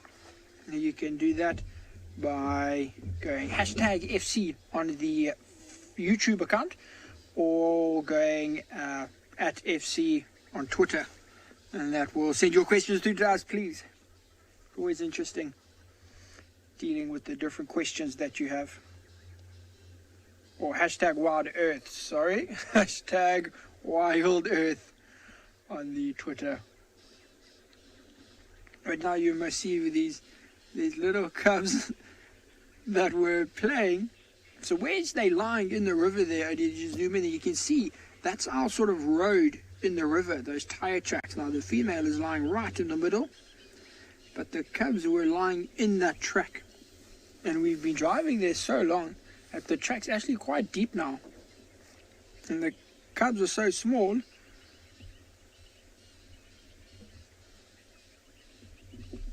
Beck, I just said they're small, but I agree with you 100%, Beck. They are growing, literally, as you said, a mile a minute. These cubs are growing so fast. OD and I were talking on the way here with the endurance that these two cubs must have is incredible. I have not seen a female walk her cubs the amount that this female has. You know, it could be because she's a first-time mother, this is her first litter, and, you know, she wanted to stick with the pride, get some food, stuff like that. And the pride's just moving huge distances. And now she's following it. Those cubs, they're going to be, they're going to be big when they grow up. I mean, they're just so, their endurance is incredible. You see, they're always playing. Whenever we find them, they're playing. So Odie's just zooming out there, because if you look at the top of your screen, just behind the dark branch is the young male. No, further down. Like right behind the branch, yeah. So straight ahead there, the young male is behind the branch. Let me go a little bit forward, guys. So you can see there's a bit of a gap. It is, and that just shows you their camouflage, how incredible it is. I mean, look at that. There he is there, looking majestic as always. This is why he's all of our favorite lions. He's a hell of a majestic guy. Oh, with that sun just shining on the side there, catching his small little, well, that's quite a big mane for his age, but that mane that's starting to come through, sun catching on it, Oh, beautiful, man. But I say, in the camouflage, I mean, it's incredible. He's not even trying to hide. But you see how every single time we've seen him, he's keeping his distance from the female. He never gets close to her. He always keeps his distance. I think he wants the company and he wants her hunting skills. You know, as soon as she catches food, he will go in there and fight her and take the food. And that's why she doesn't want him. When he gets close, just like this, she moves off. The cub at the back looks like it's going to stalk the other one. Oh, I thought about it. Let's see where they go. If you can, if we'll watch the cubs, they're going to come playing in the gap now. And they often fall and trip here in the river because things like elephants, giraffe, buffaloes walking across the river have made these huge footprints. The cubs' legs are too small and they stand in one and they just trip when they're not tackling each other. Adorable. So you can see they're going up the bank. And so what we're going to do is see if we can shift around and figure out where they're coming up. Now the young male, there he is, making his way down. He knows he's being sort of not naughty, but he knows that she doesn't want him there.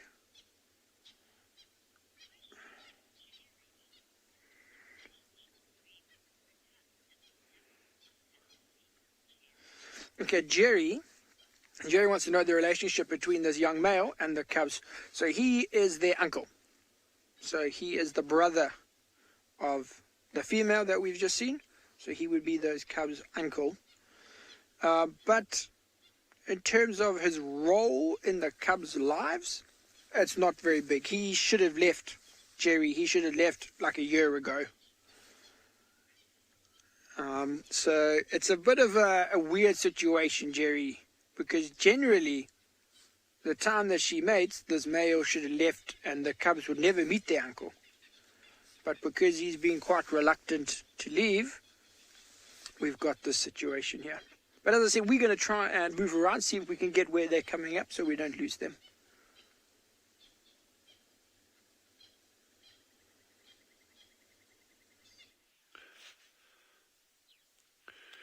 So we've just stuck with these mirages a little bit longer because they don't last that long early in the mornings. And it is something very, very special to see that a lot of people actually don't get to see in a natural environment. You know, you'll drive along, those of you who live in very hot or arid areas, you might see these beautiful mirages on a tarmac surface or a tar road early in the mornings or in the heat of the day sometimes. But to see them out in an environment like this, a natural environment, is just the best. And I mentioned very briefly about those cliffs that don't exist. So as Jandre zoomed in there, you can see it looks like actual cliffs there, but that's not. We're just looking out over vegetated dune fields. So going from here, I mentioned earlier that there's about 100-meter drop from where we're sitting now to where that mirage is formed over there. And where that mirage is, that's actually sand dunes, vegetated. So you've got grass and bush cover on those dunes, and this mirage is actually just distorting that horizon completely. So it's purely an optical illusion. So what appears to be these huge cliffs, and there's lovely examples. I mean, if you areas like Botswana, when you go out onto these massive pans, these salt pans, and Etosha, Makgadikgadi in Botswana, Etosha up in Namibia, and you can get a single springbuck or a tiny little pebble on these open salt flats. Yes, and they suddenly just become these weird, huge shapes in that. It's just a beautiful feature, this. But as we're sitting here, it's already starting to disappear. I mean, nature has puts on these beautiful displays, and sometimes they are just so fleeting. I mean, you take a rainbow, for instance. I mean, a rainbow can be there for an hour. It could just be there like this ethereal feature, and it's gone again. So I love seeing these kind of things. It might not be a big animal, but hey, it's every bit as special.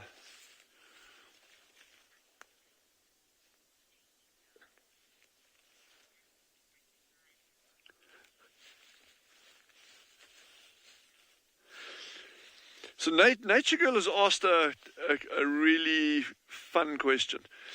Are animals able to recognize a mirage? I would assume so. It is an optical illusion, and assuming that their eyes work in the same or very similar manner to ours, with rods and cones to a less or greater extent, with the ability to perceive different wavelengths, different kinds of color to what we're seeing, though. I would imagine, all things being equal, they probably would see mirages. And I think just for them, it's probably just like it may just be like an everyday occurrence. So I don't think it would freak them out in any way. But that's a really interesting question, and I'll actually, I'll try contact some people and see if anyone can give me more information. If any viewers, if any of you can give us a better idea of how animals may perceive a mirage, that would be amazing. If you can.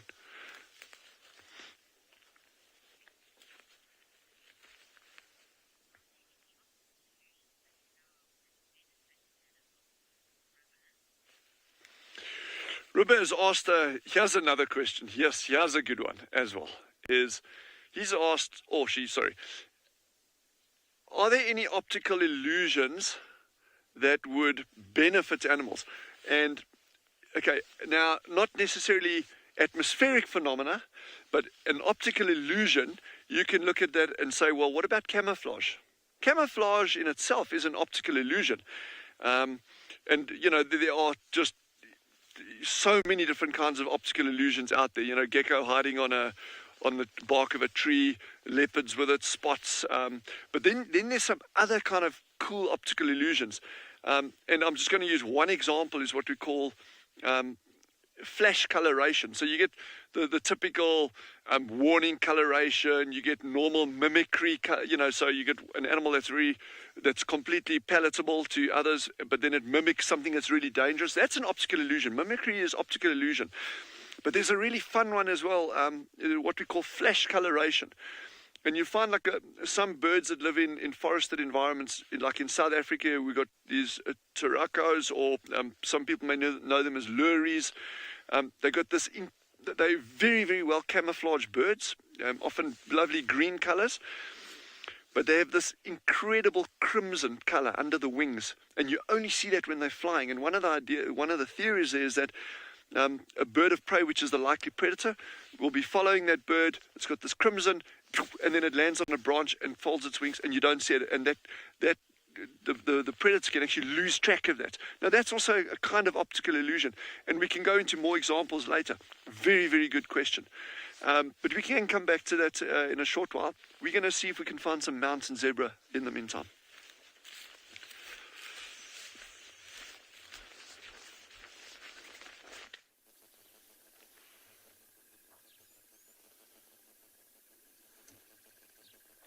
Look at what we have found here sitting in the leadwood trees surrounding the eco-training camp.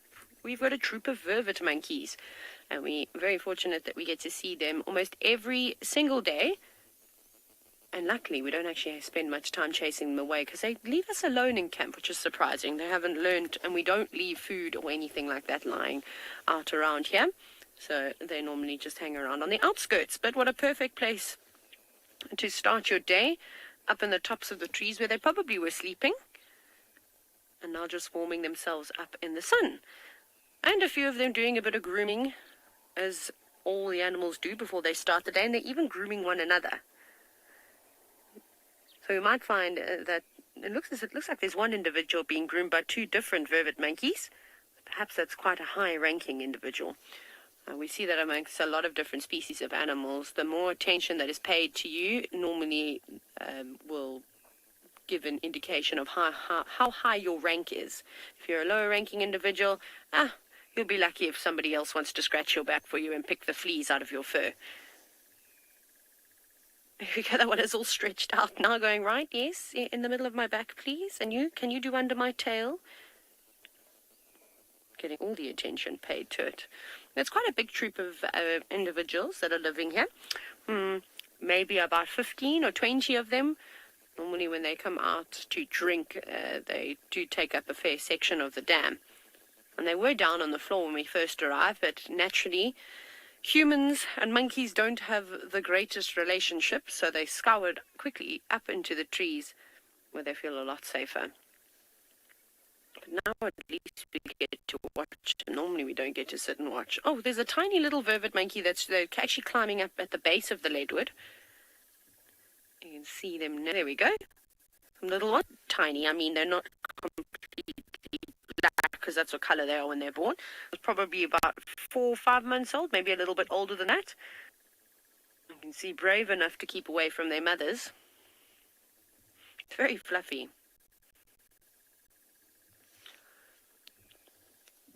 Katie, sister, I have not ever witnessed animal behavior changing during an eclipse, but you know what we can have a look at before that other animal runs away? It's at the dam. There's something having a drink. So, no, I haven't ever noticed, and I also haven't really noticed too much behavior change during a full moon. Just some humans getting quite rowdy. But there we have a duiker, a common duiker or grey duiker, coming down to have a drink, and this is quite a special moment. For those of you that do watch the Djuma Dam Cam, you'll notice that you normally see them come out at night time to have a quick drink. They don't need to drink all the time. They acquire a lot of the water from the food that they eat, from the bulbs and roots and things like that they're constantly nibbling on.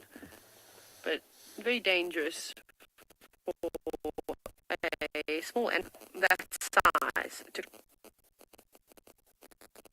always drinking on their own. I never really see them interact with animals, a solitary life. And then there's one more animal that's at the dam, and that's a heron. That's just off to the right. And this is a grey heron that we see fairly free, just perched on a little sandbank that's now emerging. But just where the heron is a deep channel, and I'm sure there's lots and lots of fish swimming.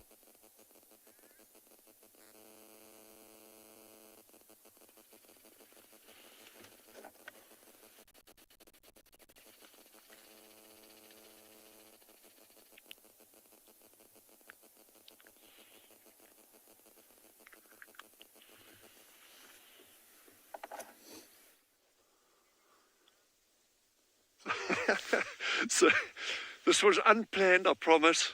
This is not. We have got a herd of mountain zebras. So where we were sitting with the mirage, remember I mentioned how we were like right up on the base of the hill looking back towards the west with the mirage over there. And then we heard the snorting behind us. And there's a herd of mountain zebra. They've probably been like standing, like watching us the whole time. So I'm kind of like very, very, very chuffed with this. And yeah, sometimes these things are kind of like fall into your lap without too much hard graft. And it's always rewarding. But look at that camouflage. And we're chatting about optical illusions earlier. So you get obviously your atmospheric thing, and then you get these beautiful examples of camouflage. And these are Hartmann's mountain zebra, by the way. Hartmann's mountain zebra. The stronghold of the population is up in Namibia. They love these very, very arid areas. And then coming down into these northern parts of South Africa. But in terms of optical illusions, we can see them relatively easily on the hill now in this light. But normally, they are incredibly difficult to see. And many of you may have seen other kinds of zebra, with grevies maybe, or birchals, what we call the plain zebra. But I don't know how many of you have been able to see Hartmann's mountain zebra yet. And certainly over the past couple of weeks, this is the best sighting and the closest sighting that we've had of this species. So this is really, really good to see. And strictly associated with hills. They do come off the hills normally in the evenings. If we're very lucky, sometimes we'll see them during daylight hours moving down to the waterholes, but it's normally in the evenings. And that, apart from the coat pattern, which we can chat about as well, that's the difference, the habitat between them and Burchell zebra. Jane has asked if mountain zebra have the same social structure as other zebras, and the answer is yes. You'll get these small family groups with a stallion that oversees that group, and within that you can get like 1 or 2 mares, and then normally a couple of youngsters, sub-adults and foals. But this group size, I think I said there's 5 or 6. 1, 2. Yeah, there's 6 there, I think. Yeah. So this is like a typical family size. The most that I've seen together in one group on Tswalu was 52. Now that would typically be a number of different herds of family groups that have actually come together at once, whether it's for feeding or congregating at a waterhole. That particular sighting that was on one big slope, very, very densely vegetated or grassed over slope. So that was probably a feeding thing. But typically these are small family groups. And your plain zebra, what you call Burchell zebra, have that same kind of thing where it's these family groups, and then they'll just kind of get together, whether it's for migratory purposes, due to rainfall, that kind of stuff. But otherwise, it's pretty much the same social structure as other zebra species.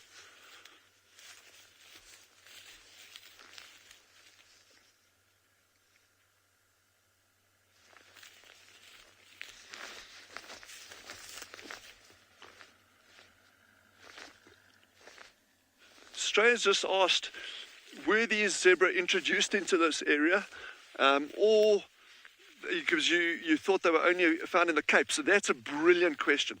So the zebra that are found down in the Cape, those regions of South Africa, that's a different species to the one we're seeing now. Those ones are called Cape Mountain Zebra. Cape Mountain Zebra. These are Hartmann's Mountain Zebra. And the question is very, very interesting from the perspective of the genetics of these animals. There's been a lot of debate over the years.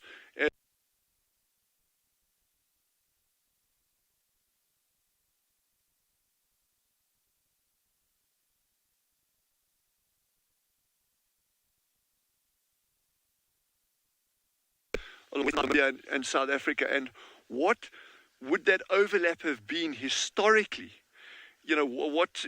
Was there an overlap? Were they completely separate at any time? So that's a very, very good question, and no one's actually pinned that answer down properly.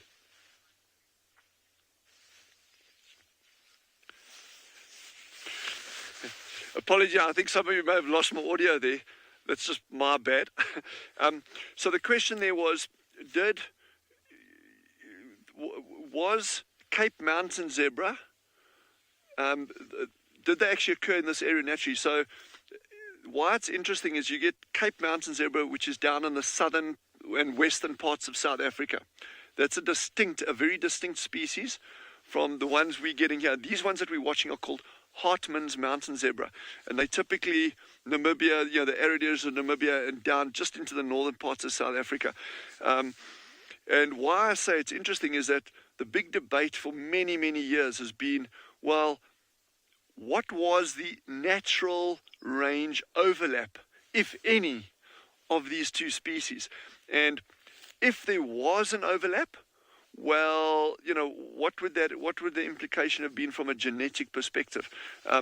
It's kind of generally accepted that they were mutually exclusive, but there's no, the problem with these things is because these species look so similar, and they could have overlapped at some point, and that becomes a conservation challenge to say, well, if you're going to have a reserve, well, and you want to start introducing animals, do you put in Cape Mountain Zebra or do you put in Hartmann's Mountain Zebra? These are very, very interesting topics for discussion, and I think it would be a long topic for discussion. But in this region, it's Hartmann's Mountain Zebra, and that's kind of the generally accepted thing. It would be extremely unlikely and very, very, it would be frowned upon if people were finding any Cape Mountain Zebra in these areas. But we're going to spend, Jean and I, we're going to spend a little bit more time watching these animals up here, because it's really special to see them like this. And maybe we'll find something else in this area. So that's what we're going to do for the next couple of minutes.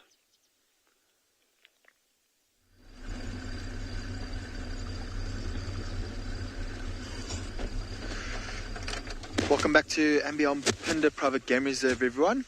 We're still with the same pride of lions that I had in that waterhole earlier, and it does seem that they are still on the hunt at the moment. They've walked probably about 2 kilometers now from that waterhole, And if you look over the shoulders of these lionesses, you'll see that there's a thicket. And there is another waterhole in that direction. And I think that they're moving from waterhole to waterhole because they know that as the sun comes out and it starts to become a little bit warmer, warthogs, impala, zebra, wildebeest, they're all going to be on the move to all the different waterholes. And I suspect that is what their plan is for today, is to hunt one of those animals. They're using the road at the moment because it's just comfortable and it's quiet. But the moment they spot anything, we'll probably see them move off the road. Now, that lioness in the front, you'll see she often walks, stops, looks, walks, stops, looks. She doesn't want to just go charging off down the road, which could give her position away. And so she'll take her time. There's no rush. There is lots of prey species around here. We've seen quite a few herds of impala. I'm just scanning now with my binoculars to see if I can see anything that's up ahead. There's some zebra herds far off in the distance, but it doesn't look like anything's too close by.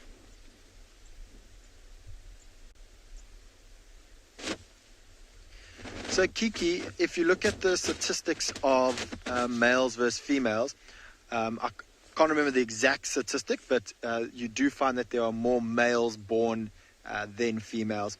And this is very similar with lions and leopards.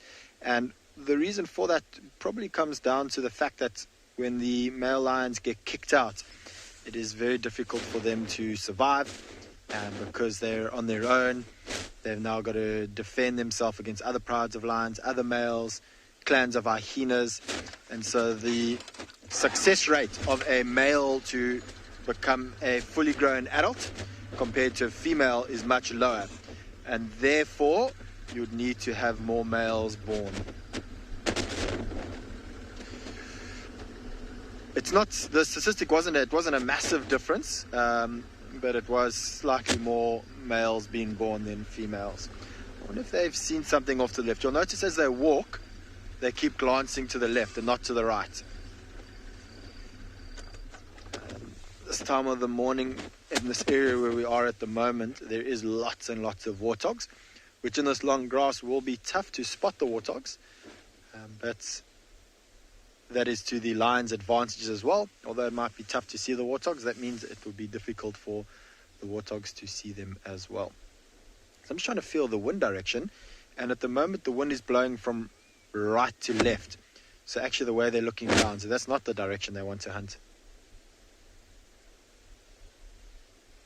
Butterfly, how far can a lion smell? That is a good question, and to be honest with you, I'm not sure of the exact answer to that. It does depend on wind. If there's no wind at all, although they've got a very good sense of smell, they can only smell something that's probably within a couple of maybe 50 meters or so. But with a very strong wind, they will be able to pick up on the sense of prey or kills. Now, that being said, I have once, with a bit of wind blowing, seen lions pick up on the scent of a giraffe carcass that was probably close to about 1 kilometer away. There was a very strong breeze, and I knew that they picked up on the scent of it because they all put their noses in the air, and you could see as they were busy walking, they just kept their nose in the air. But the exact distance that they can smell, I don't know, but like I said, it does depend on the weather conditions at the time. So I did hear the alarm of an impala up ahead, so I wonder if impala hasn't seen them or smelt them. Talking about smelling, it was only one alarm.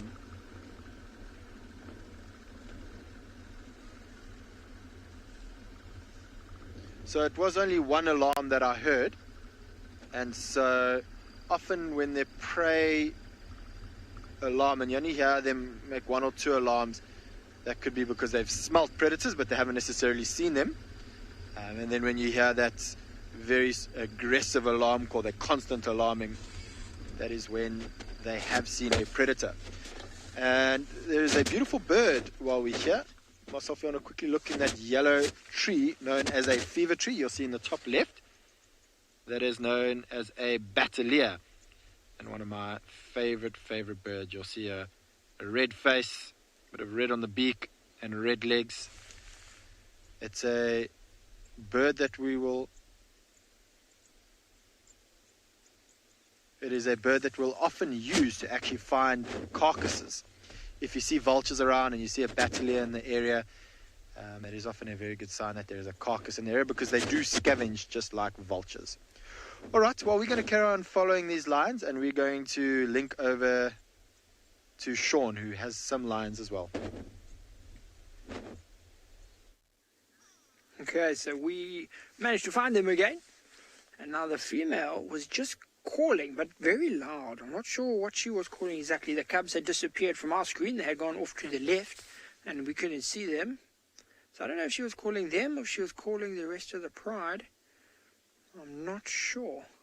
You can see now she's on the move again, but where she's going is quite interesting, because off to the left there, where she's heading, we saw a hyena that was coming down a little bit earlier, maybe like, 10 minutes ago.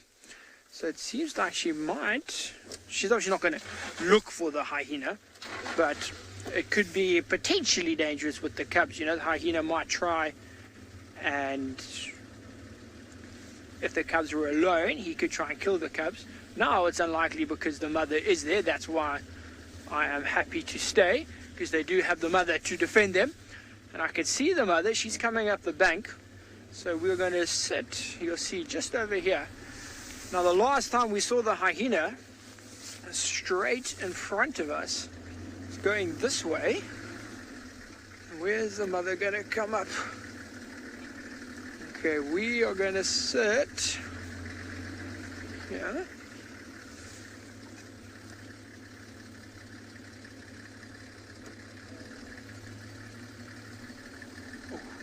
Teresa. Okay, so the mother's going to come right up here. So Teresa wants to know who would win in a battle between a lion cub and a hyena puppy. Teresa, that is a good question. Who would win in a battle? I would most likely say a lion cub. Teresa, purely because, you know, they're a little bit bigger, a little bit more sort of bulky than a hyena pup. If it was a one-on-one battle, both the same age, my money would be on the lion cub. To be completely honest, but it is a very unlikely battle to see, Teresa. I've seen, actually, this female standing on top of a wild dog den.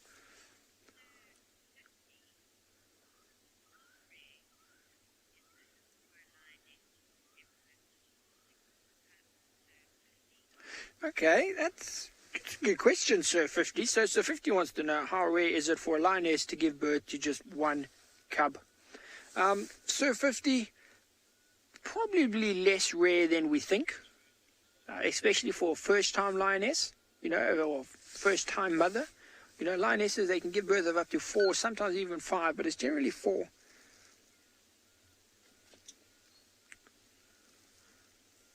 Sorry, I was just keeping quiet there as she walked, you know, 2.5 meters away from my leg. Yeah, so Sir 50, they can give birth up to 4. Generally, it will be 2 or 3, especially for the first time. I have not heard of just one, but I'm pretty sure it does happen, Sir 50. I would say the average is probably 2 or 3. How cute are these little guys? And to see them so relaxed, I mean, you don't understand. They are maybe 1.5 meters, 2 meters from my right knee, and they're just staring here, looking at us. So here you can see the one on the left, that one there moving its head, that's the young male. You can see paler color, and the young female's just sitting down next to him. Oh God, they're adorable. Look at the little markings on the forehead. And those little dots, those little patterns, they just look so cute. See how interested he is. That's why his head keeps weaving. He keeps hearing little noises. Listen carefully.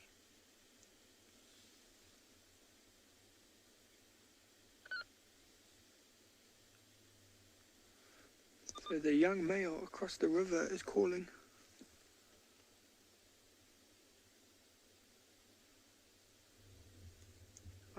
I don't think you can hear him. He's calling very quietly. But he's calling. Now the mother is standing right behind our car. You can't see her, but she's just listening. And that's why everyone's stopped now. The mother stopped to listen. So that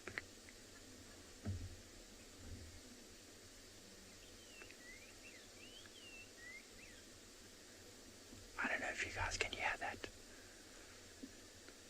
The young male almost called properly and slightly louder. Okay, I'm hoping he's going to call a little bit louder now because I think he's lost sight of this female. So hopefully he's going to call, and then you should be, I'll keep quiet and you can hear. But now, how adorable is the little face. Look at the eyes, that white underneath the eyes. That's what tells us that this is a nocturnal predator that does the majority of their hunting at night. That's what the white stripes or it indicates. You'll see it on lions, you'll see it on leopards. Look at something like a cheetah or a wild dog. They got the black around the eyes because they hunt mainly during the daylight hours. God, it's so cute. See, they're just staring every time I sort of move a little bit. They're so inquisitive that they just sort of stop and look at any little noise on the car.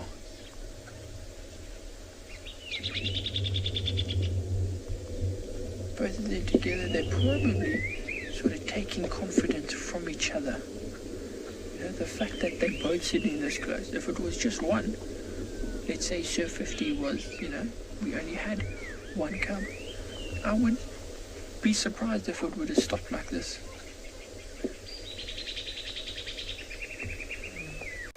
Oh, 100%. Apparently you're all commenting on how precious they are. I agree with you, they are just... Listen.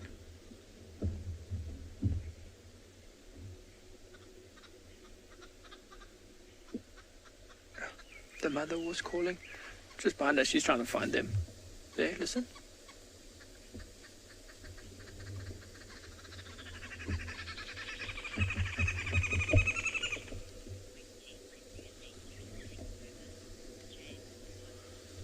Okay, James Hollis, that question.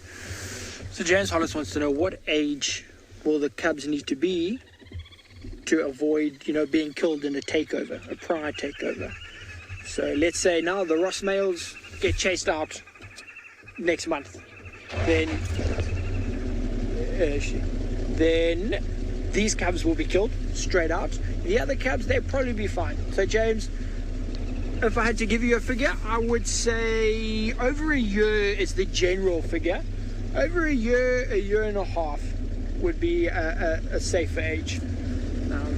So why they kill the cubs, James, is because if the cubs are under a year, the mother is still going to be suckling the cubs, or still going to be looking after the cubs with all of her energy, which means that she won't be ready to mate again.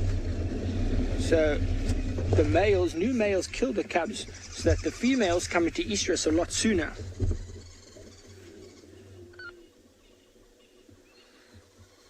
So they kill the cubs so that the females will be ready to mate a lot sooner, so that the males can mate and sort of solidify their claim of the pride. So as long as the cubs or the youngsters in the pride are old enough to not rely on the mother for milk and such like that, the cubs should technically be fine.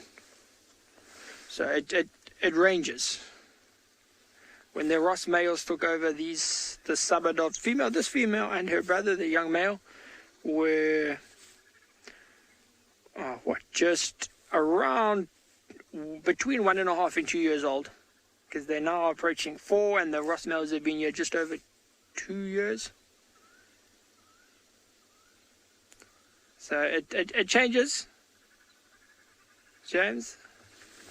But I'd say you want to be at least a year minimum when a takeover happens.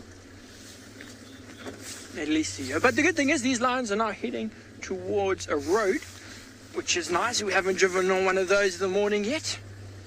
So we'll just loop around. Now the impalas that we saw were down there, other side of all of these trees. So she's clearly not trying to hunt them anymore. And that's most likely because that young male is too close. So now he's roaring, which is giving their position away to these impalas. The impalas now know there's lions in the area, so that element of surprise is gone. And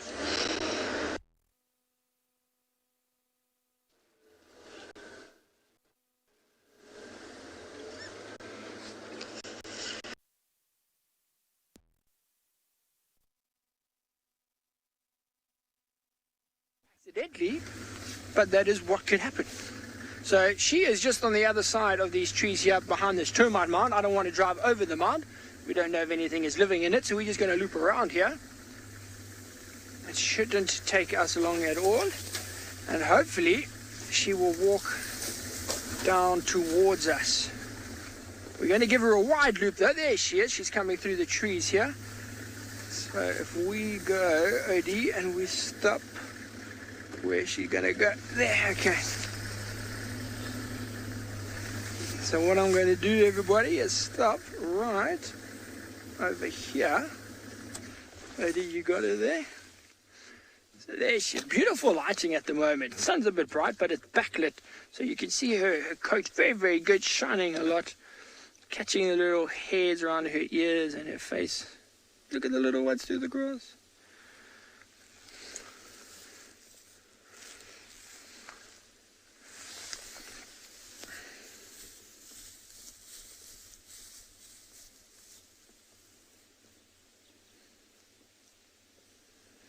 You can barely see the little cubs. That's the one good thing, you know, they're sort of colouring. And they're colouring in the grass now. So you hear that?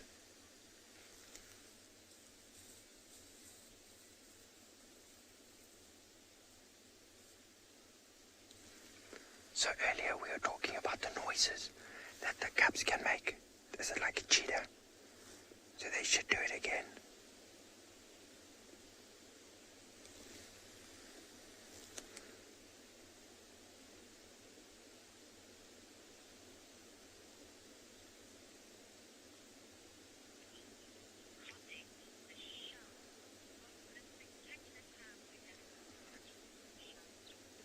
Michelle, 100%, they are being very accommodating for us. They're stopping in the open, stopping nice and close to us. They are being very, very accommodating. But what I'm actually going to do is I'm going to move.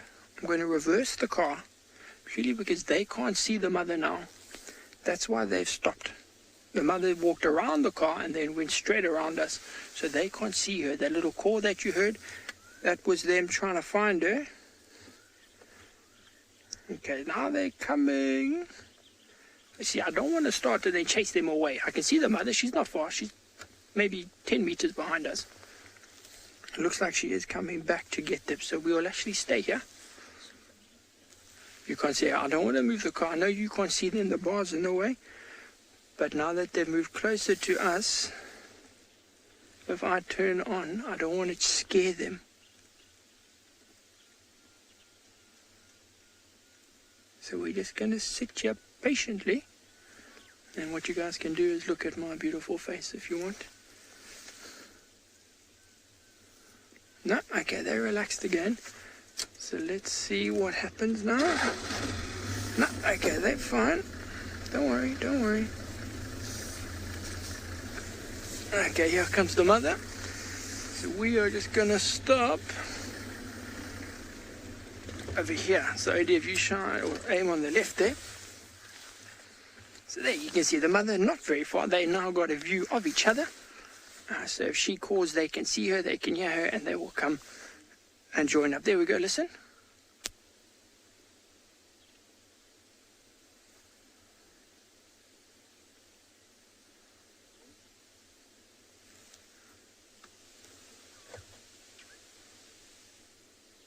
So I don't know if you can hear that, but that's her calling the cubs.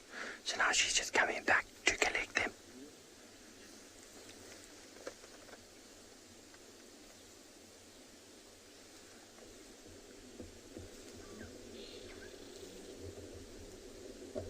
So now the young male's calling, but he's very far away. So there, listen.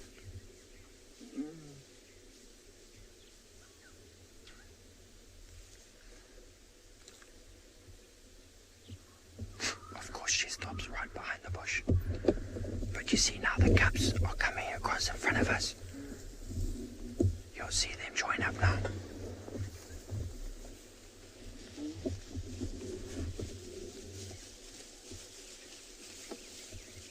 So you can just see the grass moving.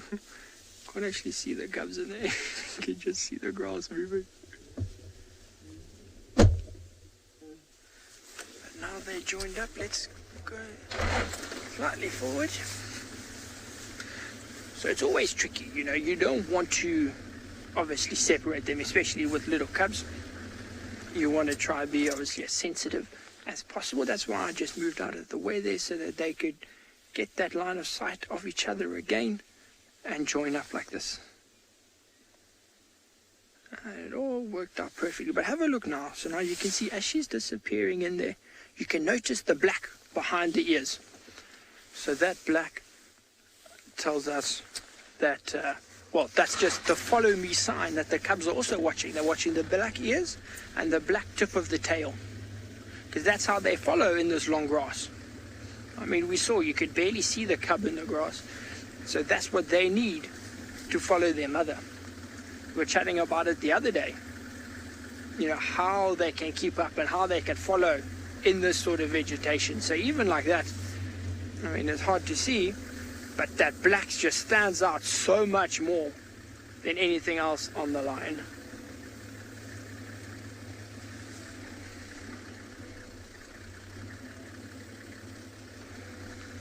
So we are going to carry on here. We're joining up with the road, which is lovely.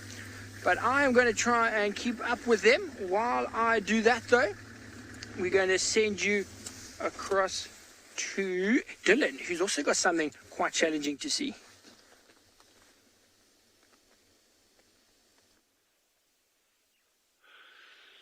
So we just noticed as we were driving along, and this is the second time we've seen it with these ones, a little armored ground cricket that's been impaled by a butcher bird on this acacia. And he's actually, the spine at the bottom is not the one that's got him. There's a spine that's actually gone through right through his back over here. This is not fresh. You can see it's quite dried out already. But typically these butcher birds will actually come back and feed on these kills. So it's almost like a larder in a kind of way. And you'll often see, if you've got one kill on a tree, they have these preferred larder sites. So you can sometimes find a number of different things impaled on thorns within a relatively small area. I've even seen chameleons and ground gamas, those beautiful lizards, those ground-dwelling lizards that we've seen a couple of times. I've seen them impaled. I've seen a striped mouse, this beautiful little mouse with these black stripes on his back, very, very common here. I've seen them impaled by these shrikes as well. So, you know, these shrikes are not, again, we don't typically think of them as raptors or birds of prey, but they actually are in their own way. So I'm just seeing if there's any other little bits and bobs that have been stuck up here, but I'm not seeing any. So over the past couple of weeks, obviously we've seen these armored ground crickets quite a bit. And yesterday, Jeandre and I were chatting with Veronique, one of the meerkat habituators, about, you know, has she seen the meerkats eating them? And she says, yeah, on a number of occasions, but they only eat the soft back parts, you know, the abdomen. They don't eat the rest. So these little guys are actually very, very, very important out here, and a hugely abundant food resource at very particular times of year. You know, you can get these huge outbreaks, and then you can get nothing at all for a couple of years.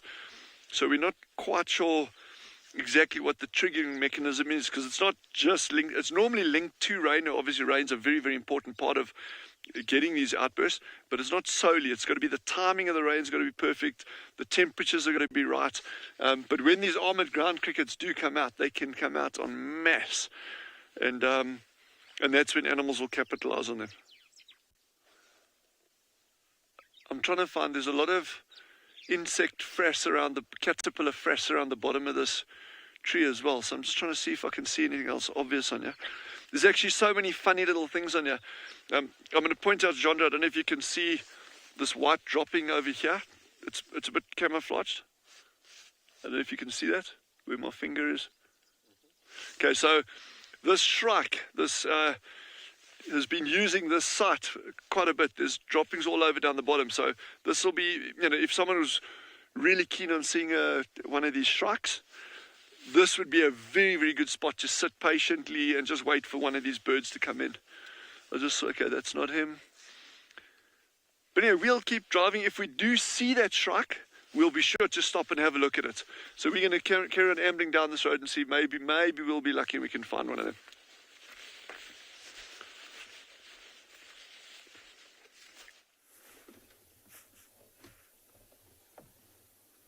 We're not ambling nowhere. We are sitting with some buffalo bulls that are not doing too much. The only thing that they have successfully done this morning is come down to Ndlovu Dam and have a drink, but that was in the dark, so we couldn't show you. But now they're up here on this little crest. Most of them you can't actually see because they're sitting down just resting. And this one is just chewing the cud. But what I particularly like about this buffalo bull is the hair on his chinny chin. He's also very fluffy this morning and does not look very impressed with life. But I suppose it's the typical look of the buffalo. Now, Gert and I have been discussing in great detail over the last few days what we should call this bachelor group of buffalo that we see almost every single day. There are between 5 and 7 of them that hang around together, and we were thinking of the 7 dwarfs, but when they're 5, that doesn't quite fit, so we'll have to come up with something else. But look at how they are hidden away. You wouldn't believe me that on the right-hand side of your screen, there are actually at least another 3 buffalo sitting in the grass. The only thing that would give away the buffalo's presence if you were on a walk is the oxpeckers, which you just saw one just fly away over there. So we obviously know that oxpeckers sit on the various mammals and flick through their fur looking for things to eat. But I suppose, in a way, oxpeckers play a very important role to the mammals that they're sitting on too, as sort of an alarm system. They're very alert and constantly moving around and also looking about for potential threats. And it's quite difficult, from what I've noticed when you're on bushwalk, to try and sneak up to any of the animals. And it's really a saving grace for us on foot, because the last thing that you want is to bump into some buffalo or even a rhinoceros that's maybe fast asleep, or, something big. And if you listen very carefully, you'll hear those oxpeckers make that sort of drilling sound. And it's a very important call to learn. It's probably the most important bird call to learn as a safari guide, and it's something that we emphasize on students wanting to become field guides, because it could literally save your life. He's up on a termite mound, though, much higher than the rest of the buffalo that are sitting down below. I think he might have just been grazing up onto that mound. It doesn't look like it's very active anymore. Maybe there was some nice sweet grass.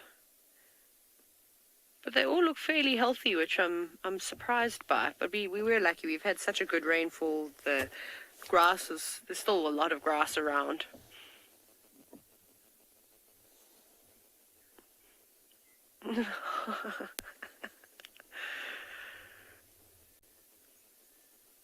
I've had a very terrible suggestion coming from Final Control this morning, and I shall repeat it.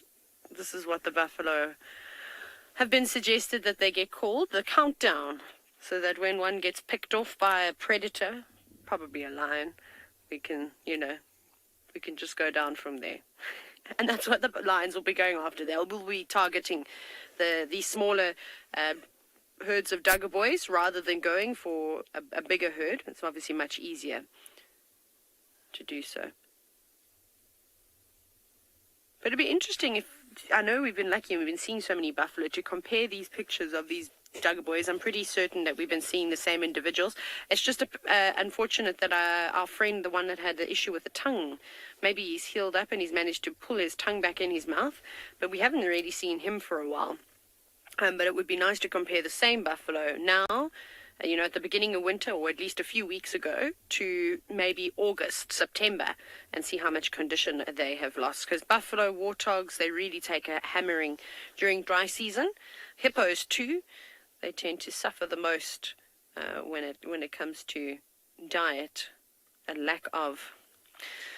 We'd love to hear from you. So this is a live and interactive safari. So please remember to hashtag Wild Earth or comment away on the various social media platforms as we look forward to hearing from you. Even that oxpecker, you see how he popped his head up when he heard hashtag Wild Earth. Off he goes. So we actually came up here to look for our herd of elephants that we follow every single day, but they're not here. Just when I thought I was starting to figure them out, they changed it all up. But I did hear some breaking branches down in the distance. It's a really nice warm day today, so maybe we'll be lucky and we'll actually catch the herd of elephants drinking at Ndlovu Dam, which is just down over there, before the drive ends. They sort of always come 10 or 15 minutes after the drive is finished. And then I cannot tell you, when I say there's, 3 or 4 breeding herds of elephants and there's like 60, 70 elephants just surrounding the dam. It's quite spectacular. So I'm going to head back down in that direction and see if some of them aren't making their way to have a drink already. What is the time?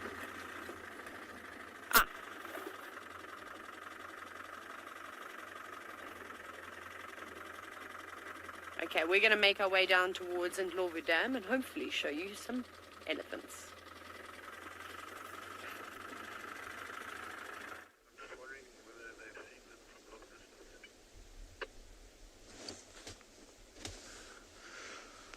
Right, so we're still watching these lions. They were showing some interest in a warthog not too long ago, but that warthog got lucky and managed to disappear. Let's see if we can get a little bit closer. They are now cutting from road to road, so the grass is a little bit shorter here, and so they're using this as an advantage to be able to move to that water hole that's off to my left by going over the roads now. So unfortunately we're battling to keep up with them, but we were lucky enough to watch them stalk in this open area ahead of us. And you'll notice very typical, the 2 adult females leading the way and then the 5 youngsters behind them. And the purpose for this is that the youngsters are just too young to be able to join into the hunt, and if they were up ahead they could potentially ruin any part of the hunt. So Janet, there is 2 males from 1 female and then 3 males from another. So they're not all from the same litter, but they are, some of them are, I suppose you'd call them, half brothers, I guess. So same father but different mothers.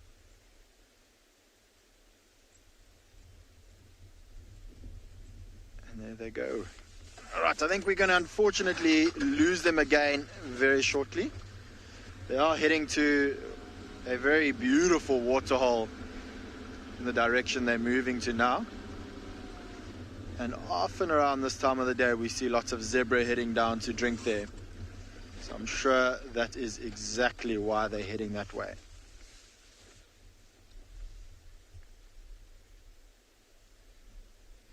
There is some monkeys alarming off in the distance. I don't think you can hear it, it's a little bit too far, but it sounds like a... Now I wonder if those monkeys have spotted these lions and alarming at the lions, or if they've spotted something else in that direction.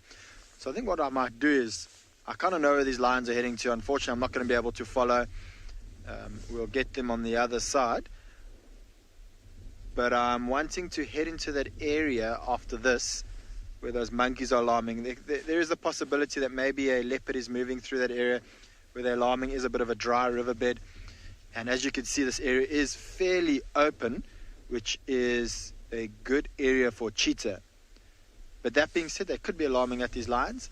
But I just wonder, it is very far away where those monkeys are alarming. So even if they've seen the lions from this direction or this distance, I'm not sure they would necessarily alarm call at them. Alarming.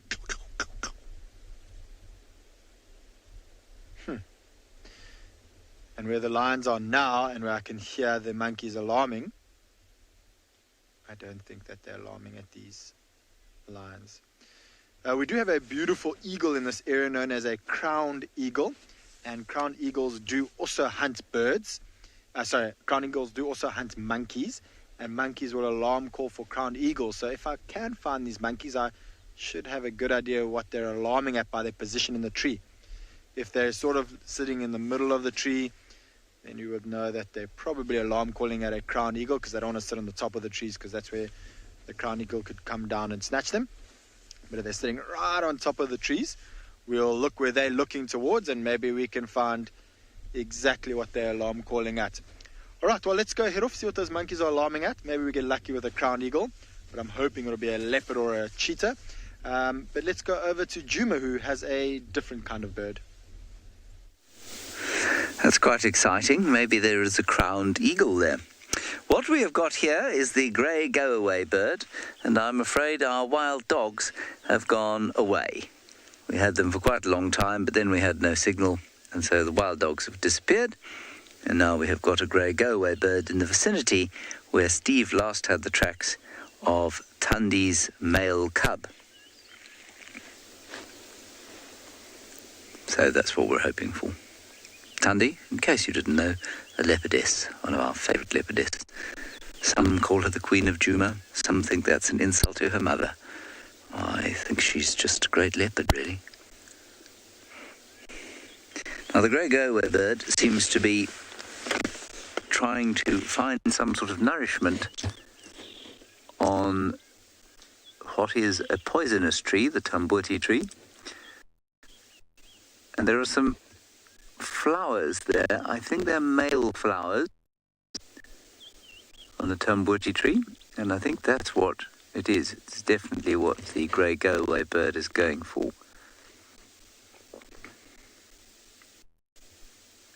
Very indistinct, sort of maroonish green flowers. That doesn't sound like a nice colour, but maroonish green. Now, I spent a bit of time around this bird's more colourful cousin, the Naisenaluri, recently, or Naisenaluri. And, well, I must say it's a little bit sad, I suppose, for this fellow to be so grey. Yet he is a magnificent bird, nevertheless. Now we're going to go, apparently, to some elephants that are having a drink. I don't know in which part of the country they are.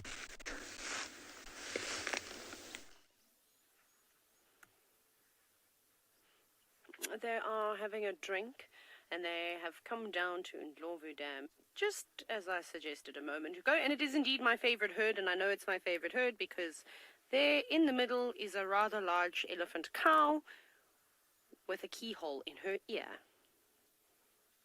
I love this breeding herd. They really and truly are so peaceful and normally very relaxed around the vehicles, except when somebody gets in the way. So I counted when the herd first came down, at least 25 individuals, but there's also a whole bunch of elephant bulls coming through.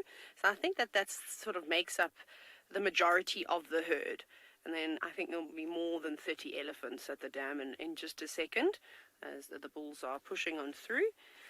But you can see them there. It's funny how also the elephants also change up where they drink. So this herd loves to drink in that corner. Whenever they come down to the dam, they always head to the sort of most southwestern corner of Ndlovu Dam. And then there are other herds that spend time drinking on other sections. And if you sit here for long enough, it's just funny how they have their favorite spots. But I suppose that the same thing sort of happens with people. When we go to a restaurant, we all have the same restaurant.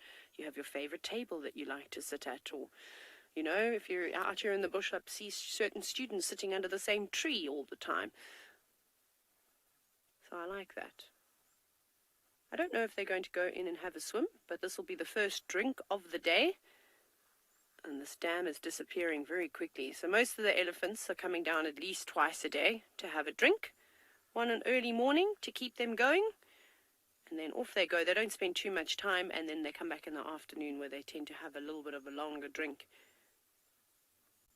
There's some more that have decided to drink on that side of the dam. This group actually came in from a different direction, so I don't know if it's a little satellite party that's tailing the main breeding herd, or what the story is. There is some trouble, though. There's a big bull that's just come into the main group. You can see him. He's just sort of towering over the tops of the other elephants. Here he is. He's now pushed on through the herd, but he went in and greeted everybody, had a little smell. The cows seemed to be quite happy with him. He didn't really push anybody around too much. Didn't bother any of the youngsters, so they're tolerating him. You can see that he's a busybody. He can't help himself. But to just check all the cows, to see if any of them are coming into estrus. I don't know if you can hear the sounds. I have lost the call with Rebecca, who's directing today, so I'm just waiting to hear her wonderful voice in my ear again. There we go.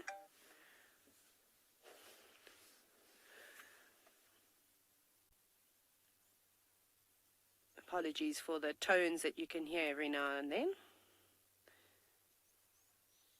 See, having a drink and then already starting to move off. Maybe they will. I'm hoping some of the little ones are brave enough to go, and it's warm. I don't know what the temperature has got to now, but I definitely feel like I've got one too many layers of clothing on. But that might be because I've also chopped down well, not a tree, but a couple of overhanging branches just a moment ago. Tara, this is a really good opportunity to see the different sizes of elephants and when they all line up on the water's edge. So earlier we could see that bull that had come on in and how much taller he was, and he was a big bull, but I don't know if he'd necessarily be breeding just yet because there's some other bigger bulls hanging around that are reaching the prime of their life. And then it's also really precious to see how tiny the little elephants are. I haven't seen the really small calf come down and drink. I mean, there's one there at the moment, but that one maybe looks like it's coming on to about a year, maybe between 6 months and a year. It's not the tiny one. I don't know where she is. You can see a couple of them wading in a little bit deeper. And then after this, they'll normally have a dust bath just off to the left. The sand is all loosened up, and then they go past camp. But literally, at this eco-training camp, you are surrounded by elephants throughout the year, well, at least in dry season. It just goes to show how water really brings about life. And this is one of the most important dams on the property for the various animals. So far this morning we had the buffalo before the sun rose. We had vervet monkeys drinking. We had a common duiker come out and drink. And now we've got elephants. And also a very popular spot for lions and leopards to come and drink here too. And an array of bird life. But I can't believe how in just a few weeks of being here, this dam is almost not quite halved in size, but there's definitely about a quarter missing. So all the birds that were just flying by, they're also just coming down for a drink now.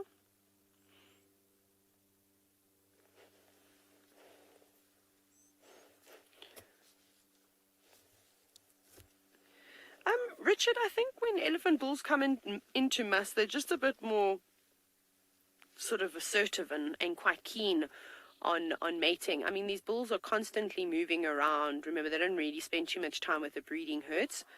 But when a male is in must, he'll go out and tail and search for herds to mate. But I'm just trying to think, if a bull wasn't in must and there was a cow that was in estrus, surely he'd be able to mate with her. I can't see why he wouldn't be able to. So then maybe the breeding, when the opportunity arises, he'll take it, but there are certain times of the year. And that, of course, depends on a number of different things, for how long an elephant comes into must, when an elephant comes into must. That's a young elephant having a tantrum, just by the way, if you're wondering what those sounds are. Probably trying to suckle, and mom's not allowing it. And in this area, you wouldn't find that any of the younger bulls would be coming into must too soon, because there are so many big dominant males around in this area. They're going to suppress that hormone within the bulls.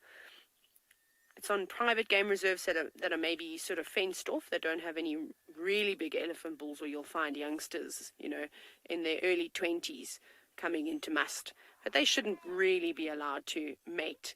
You know, they're not in their prime time of their life. When a bull reaches late 20s, early 30s into their 40s, that's really good, a good time for them to breed, because they're almost fully, not quite fully grown, but they're very large. Their bodies are filled out. They might have decent tusk size if they've got good genetics. If they're mature, yes.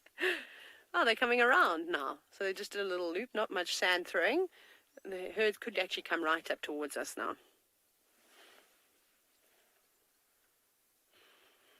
So Tidy Deer had a quick count when they first arrived at the dam, and I counted about 25 elephants that I think make up the bulk of this herd, and then there's a whole bunch of bulls that follow. So in total, over 30 elephants roaming around here, but some of those individuals will come and go as they please. They're not necessarily, tied to this breeding herd. And I think that the matriarch is that elephant that I was telling you about that we saw earlier with a big gash in her ear that looks like it reminds me of a keyhole. I don't know what it reminds any of you of, but I think that she is. And the reason why I say this, I'll just recap, is we had an interesting encounter a few days ago at this very same dam where a breeding herd of elephants came through while they were already here, and she was the first one to move away from the water and sort of stand her ground and protect her herd, as if to say, right, we're drinking in this spot. You can either wait or you can go and drink on the other side of the dam, which they did. They moved around. And we always talk about how competitive these animals are going to get and protective they are over their water sources coming into the dry seasons. Elephants will chase everything away from water. I mean, they chase warthogs around, impala, other herds of elephants. If there's lions laying around, they won't last. Buffalo get bulldozed over every now and then. It'll be interesting when the hippo that normally lives in this dam decides to return. The pressure that he'll feel. Yeah, they come over the dam wall. Sassy Kathy, we're going to have a look at one of the older elephants in a minute. We're just having a look at these. A lot of these are bulls walking across the top of the dam wall. Oh, look at them. They're all coming towards us. Oh, here's the little baby. There's the little one I was telling you about. This is the smallest elephant in the herd. Maybe like 2 months old or so. Oh, no, don't make it go over that. Sassy Kathy, I will get back to your question. Let me just watch this. Now I'm just going to sit quietly because all the elephants, well, not quietly, but all the elephants are coming towards us. Hi, guys. Good morning. There are so many.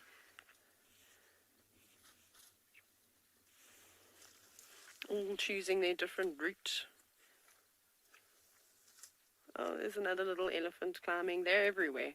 So, Sassy Kathy, just to get back to your question about how old is the oldest elephant in this group, it's hard to say, but I think it is the Alicia Keys. Well, I've just given her that name. I mean, like it, don't like it, it doesn't really matter. So I think she's fairly old, and I think she's well into her 40s. There are quite a few other big mature cows here, but I haven't seen any like real old ladies. But there's always so many of them. There's our stumpy friends with the stumpy tails. Oh, this is so nice. Honestly, it feels like I'm meeting up with family, and these are all like my cousins. I know it sounds ridiculous, but I spend every single day with them, and some individuals give me the same amount of sass every single day. Like that one there, Gert. Can you see her? There. The one with her ears flared out. Every single time that I see her, she comes up and she charges my car. Not in a bad way. It's a very young elephant cow. And she flaps her ears at me and she does all these crazy things. So it's funny. She just doesn't like me, or she enjoys the sass.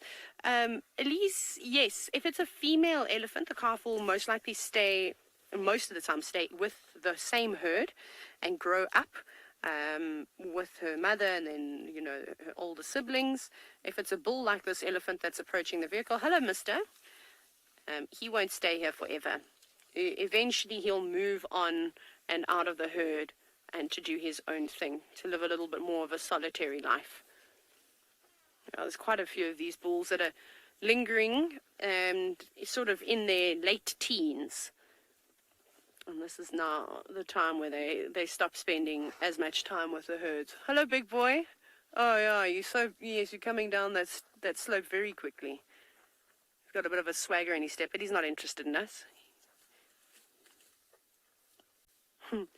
Butterfly, I think elephants express the most emotion of all the animals that we get to see on safari. And you can tell, I suppose you can tell if an elephant is happy if it's not shaking its head at you.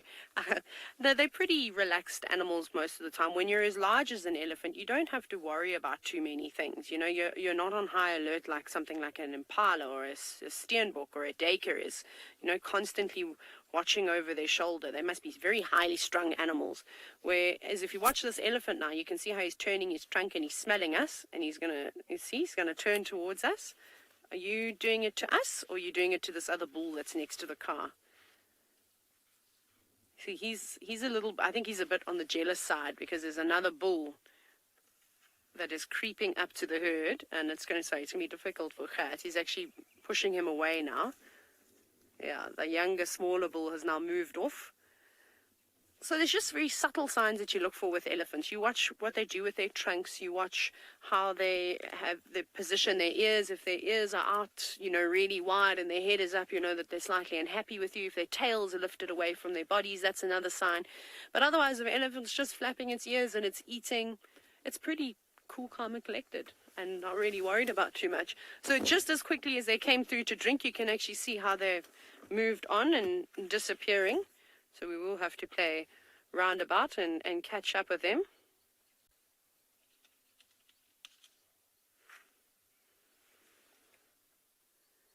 And there they go. Back off to the southern section of the reserve, where they'll spend most of the day feeding, and probably where we'll find them this afternoon on the sunset safari.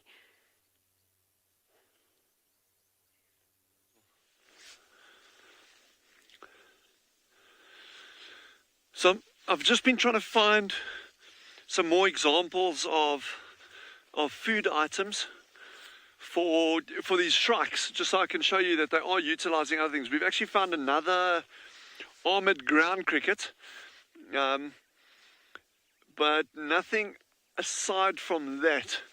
But we're just going to keep moving through the shrike's territory. We actually saw him a little bit earlier as well, but he was very, very far in. So that wouldn't have been a great sighting. But we'll keep moving and seeing if we can find anything. But in the meantime, I came up with a joke. What do you call a shrike's larder? An enchilada. Okay, that was very weak. That was very weak.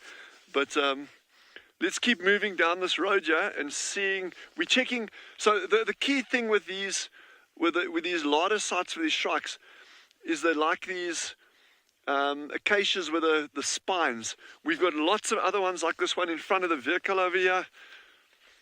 This blackthorn acacia. But these are not spines, these are hooked thorns, so it obviously becomes very awkward or difficult for the shrike to actually impale anything on that. So I've seen prey items on them before, but very, very, very seldom used. It's normally the acacias or any bushes with very sharp spines. That's what these shrikes are using a lot. So we're going to keep on ambling down the road and hopefully we can find one for you.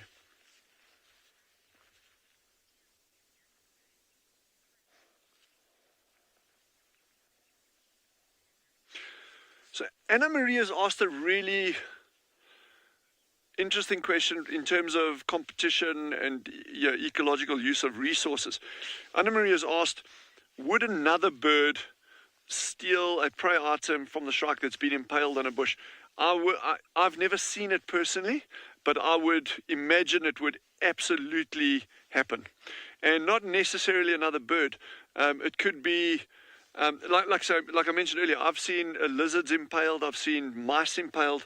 Now, even something like a mongoose, like a slender mongoose, they're small little creatures like this. They are incredibly adept at climbing up trees. They'll go right to the top of trees to catch snakes, and they'll go down burrows after mice and things. So they're very, very adept at. If they found food items like that impaled, I would be stunned if they didn't go for food items like that. So that's a very, very good question, a very interesting question. And in these environments, in fact, pretty much any environment, animals have to work for their food, and to be able to find a food package like that that's just sitting out in the open, it's there, it's impaled, it's easy to get to, I think the animals would go for it, and other birds included. Oh, this is beautiful out here. If we pan across the left, there's some ant-eating chats. They're all getting going. I must actually, over the coming days, I'll show you a nice nest.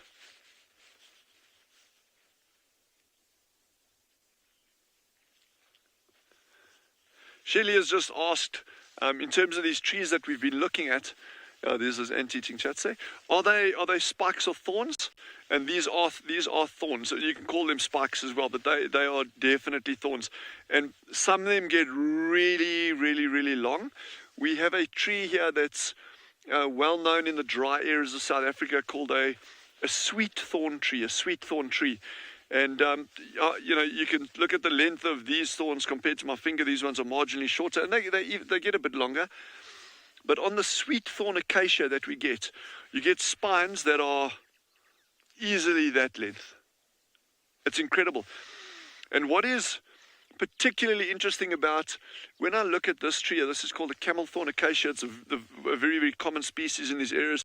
And you see these small ones are densely covered in these spines or thorns. But as the tree gets older and larger and taller, you tend to find that the thorns get shorter and shorter and shorter, and the tree is putting less energy into that defense. And the reason is simply the likelihood of predation or herbivory, it's predation on a plant, from animals grows less and less and less as the tree gets bigger and bigger and bigger. So rather than investing all your energy or a lot of energy and time into producing these things, these thorns, rather put your energy and time into producing leaves. So although the adults have got thorns, they're a lot smaller, more reduced, as opposed to having these very, very densely spiny, thorny branches when they're smaller. So that's very interesting. Good question. Now we're going to carry on down this road and see what else we can find. We'll keep our eyes peeled. If we find any other interesting prey items from these shrikes, we'll stop and have a look at it.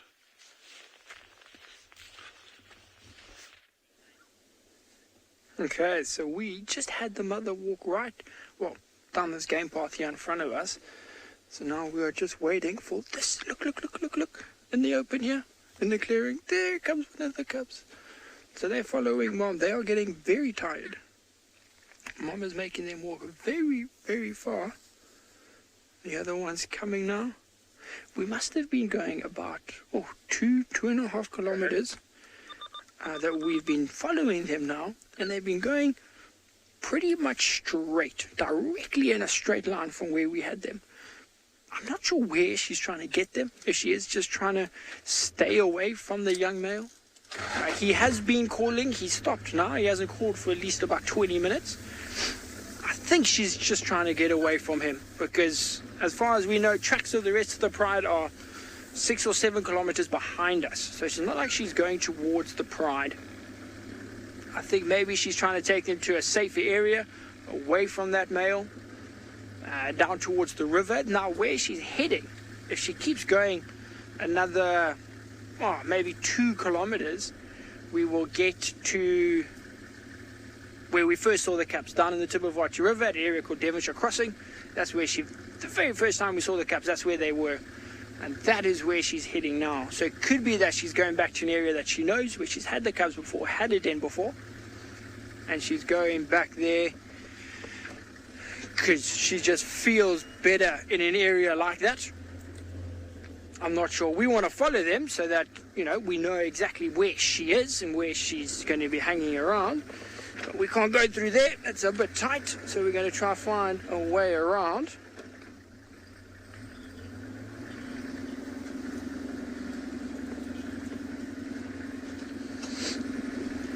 Okay, James, just careful of the thorns here. So James has a question. He wants to know if the cubs are at an age where they will learn to hunt. So James, not really, no. These cubs, they will be playing. So they will play around and they will play with each other and maybe chase like a mongoose or hunt each other, but not a proper hunt, no. She's not going to take the cubs with her why she goes and catches impalas or anything like that, James. Whatever learning they're doing is just play learning amongst each other. In fact, while we've been following them, this female walked past a herd of impalas, which she didn't even try and hunt, because she knows with the cubs there, the chances of her actually succeeding in anything are just phenomenally low. Because the cubs are too playful, they're running around, they don't know how to stalk, how to hide, anything like that, and they will give her away. So she didn't even try and hunt there. Now it's amazing how quickly they just disappear. Phew, gone, nothing. It's only been like 15 seconds since we last saw them, and they're gone. So what we're going to do is see if we can find them. While we try and find them, we're going to send you back across to, I think, Dylan, who does have a lioness. Sean, we're having the same problem with these lionesses here as well. They've been disappearing on and off through this grass, and it seems that they're having a bit of a tough morning today. They've just chased their second, or I think maybe actually their third warthog, and they've just missed it. You can see by the way they're looking around, trying to actually work out maybe exactly where this warthog has run off to. I haven't seen the 5 youngsters with them, so the area where the direction that they're looking at it in the moment is where they just came from. And so I wonder if they didn't leave the 5 youngsters in the grass while they continued on walking through this grass, hoping to flush out a warthog. But I think, Sean, we're going to have the exact same problem as you. There we go. They've just lain down in the long grass.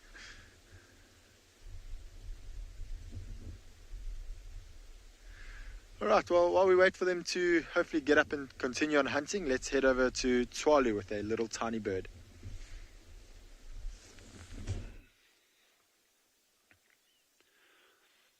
Yes, we are so lucky. We've got a beautiful, beautiful, beautiful view of this fiscal shrike, or what we call a common fiscal, sitting right out in the open, nice and close to us here.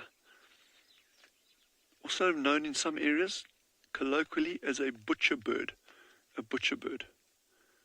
because of the habit that we were chatting about earlier of actually impaling insects and even vertebrates on these big spines. And just for those of you who enjoy your birds, this is quite an interesting example of the species. You'll notice it's got a beautiful white eye stripe, very, very distinct eye stripe, and that is what we call the western race. So it's not a subspecies, it's just a race, it's just a variant on the species. And the others don't have that. The typical ones that you'll see down south, further south in the Cape and the eastern regions of South Africa don't have that white eye stripe. Yeah, beautiful light on it. Jean-Andre, have you got this on your bird list yet? I think you do, you must have, huh? Yeah, Jean-Andre is nodding, he's saying he hasn't got the western race yet. This is his first good sighting of it.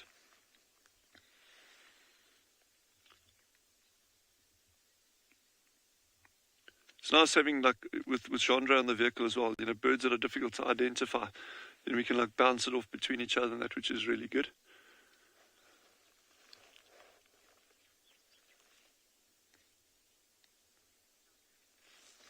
Donna has asked if these birds have any predators of their own. Absolutely. And I am really hoping to find... Did it fly into the ground there, Chandra? I'm going to go back a little bit. I'm really hoping to find a bird called a gabar goshawk. And that is a brilliant little predator. And they will go for these birds. Sorry, we're just going to go back and see if he's actually caught something here. He may have. I'm not sure... Okay, we don't see him. But yeah, so these birds will get predated on by other things, and notably birds of prey. If they are on a nest, and they make these really, really well camouflaged little nests. Oh, he's actually on the ground there, to the left of this tree over there. That little bush is actually there. He's flying, but he's caught something. I'm going to try to keep watching him. He's going. He might even impale it. Oh my goodness. Okay, this is difficult to see. We're going to watch where he goes. We're going to try to keep following him. Okay, wait, we'll even go forward, yeah, if we have to. He's just crossed the road ahead of us, and he's going across there. Okay, Wow, okay, no, he's flying miles away now. Oh, jeez. Oh, my goodness. Sorry, man. That we were trying to find where the bird was sitting on the ground, and before we knew it, boom, and then he just flew all the way across like this, crossed the road about 100 yards in front of us, and carried on going into the... Can't technically say we saw the actual kill, but we saw a kill. That's like getting to like a lion's just after they've got the buffalo or the cheetah after a springbok. I can't believe it. Huh? How cool is that? So there we saw the actual larder, then the bird perched out here, boom, then he flew off to go hunt. You saw him leaving the perch there. And then as we reversed back, by the time we stopped, he'd already caught something and then flown off. So we're going to pull forward. Maybe we're lucky we get another sighting of him. Let's just see. Hey, this is great.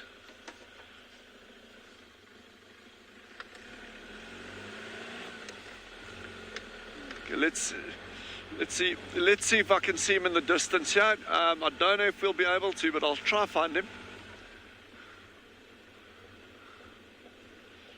And so very typically they'll be perching out in the open. Like say, he kind of crossed roughly where we are now and carried on flying.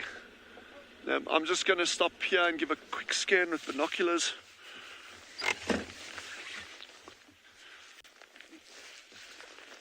See if we can pick him up here. You see, that was so fast. And what I love about that is you just see what's happening around you. Often we're so focused on the typical kill of big predators.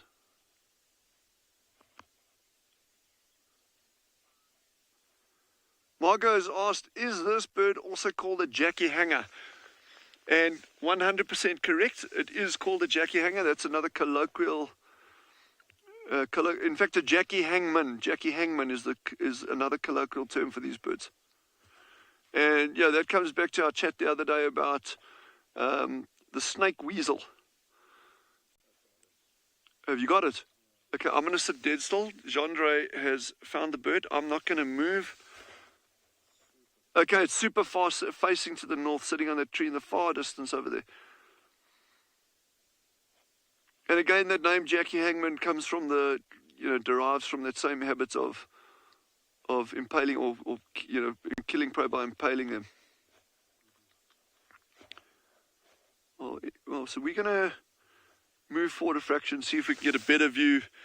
And yeah, this is very exciting. So let's do that.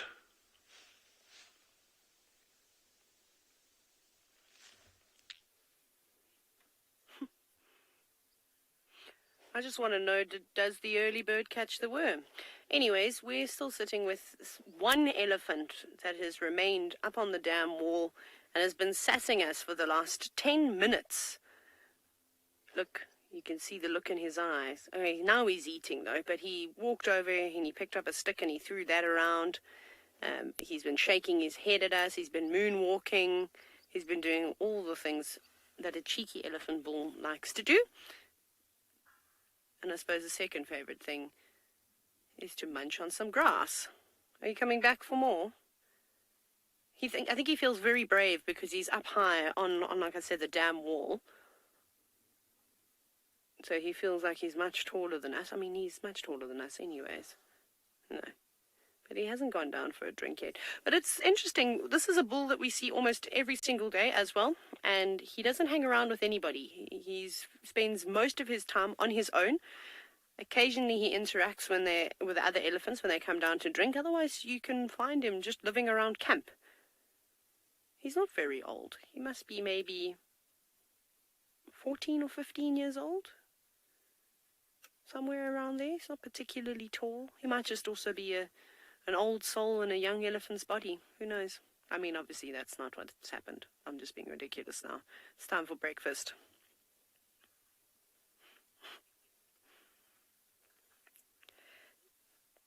So this elephant has still got a long, healthy life ahead. Jetpack boy, a lot of elephants, unfortunately, end up losing their lives to malnutrition. So elephants don't theoretically starve to death. Because starvation normally happens over, if it's a fairly quick, not quick, but a shorter process than what happens to elephants. So elephants only have a certain amount of teeth, of molars that come through. And that's why scientists sort of suggest that elephants can live anywhere between the age of about 50 to 70 years or so. They get a new set of teeth that pushes through every 10 years. But I think that very much varies on what an elephant is feeding on. I think maybe the elephants in this area where the vegetation gets quite tough, for a few months of the year and will wear down their teeth quicker, probably don't live as long as, say, an elephant that's living in East Africa, in Kenya, in the Masai Mara, for example, where they spend most of their time just feeding on grass and it's available throughout the entire year. So they live a very full life. So once those teeth start to wear down and they're kind of on their final set, the elephants will move down to marshes, to rivers, where the vegetation is a bit more lush and a bit more forgiving on their mouths, because remember, they aren't able to grind down the food as well. Yes, big boy. And then slowly but surely, they sort of wither away, which is quite sad. Every now and then lions will take them, but not all the time. Maybe disease and things like that. Limp Grumble, no. Elephants walk incredibly silently. So when an elephant is walking past you, you don't actually feel like a shudder in the ground or anything like that, even though they're so enormous. Funny enough, it's the animal that sneaks up to you most of the time. Most safari guides will have a story of some sort, whether it be in a vehicle or on foot, where an elephant has ended up just a few meters behind them and they only realized at the last second. But it's happened to me on foot, actually, in the eco-training camp a couple of times, which is why it's so important to have your wits about you. So when an elephant walks, they've got this sort of spongy, fatty tissue in their feet. And even when they walk over vegetation, like sometimes like there's a stick on the ground or some leaves, it doesn't make that much noise. They're very gentle with the way that they walk. If they run, then you might hear their feet scuffing, but again, you don't feel that shudder like if a herd of 100 buffalo were stampeding across the plains, or zebra, that you kind of hear. So they're fairly quiet. But when there's a breeding herd around, you always know they're around, because there's somebody that's unhappy. One young calf that throws a tantrum and screeches as loud as it possibly could. And there's lots of rumblings, lots of interaction and communication going on.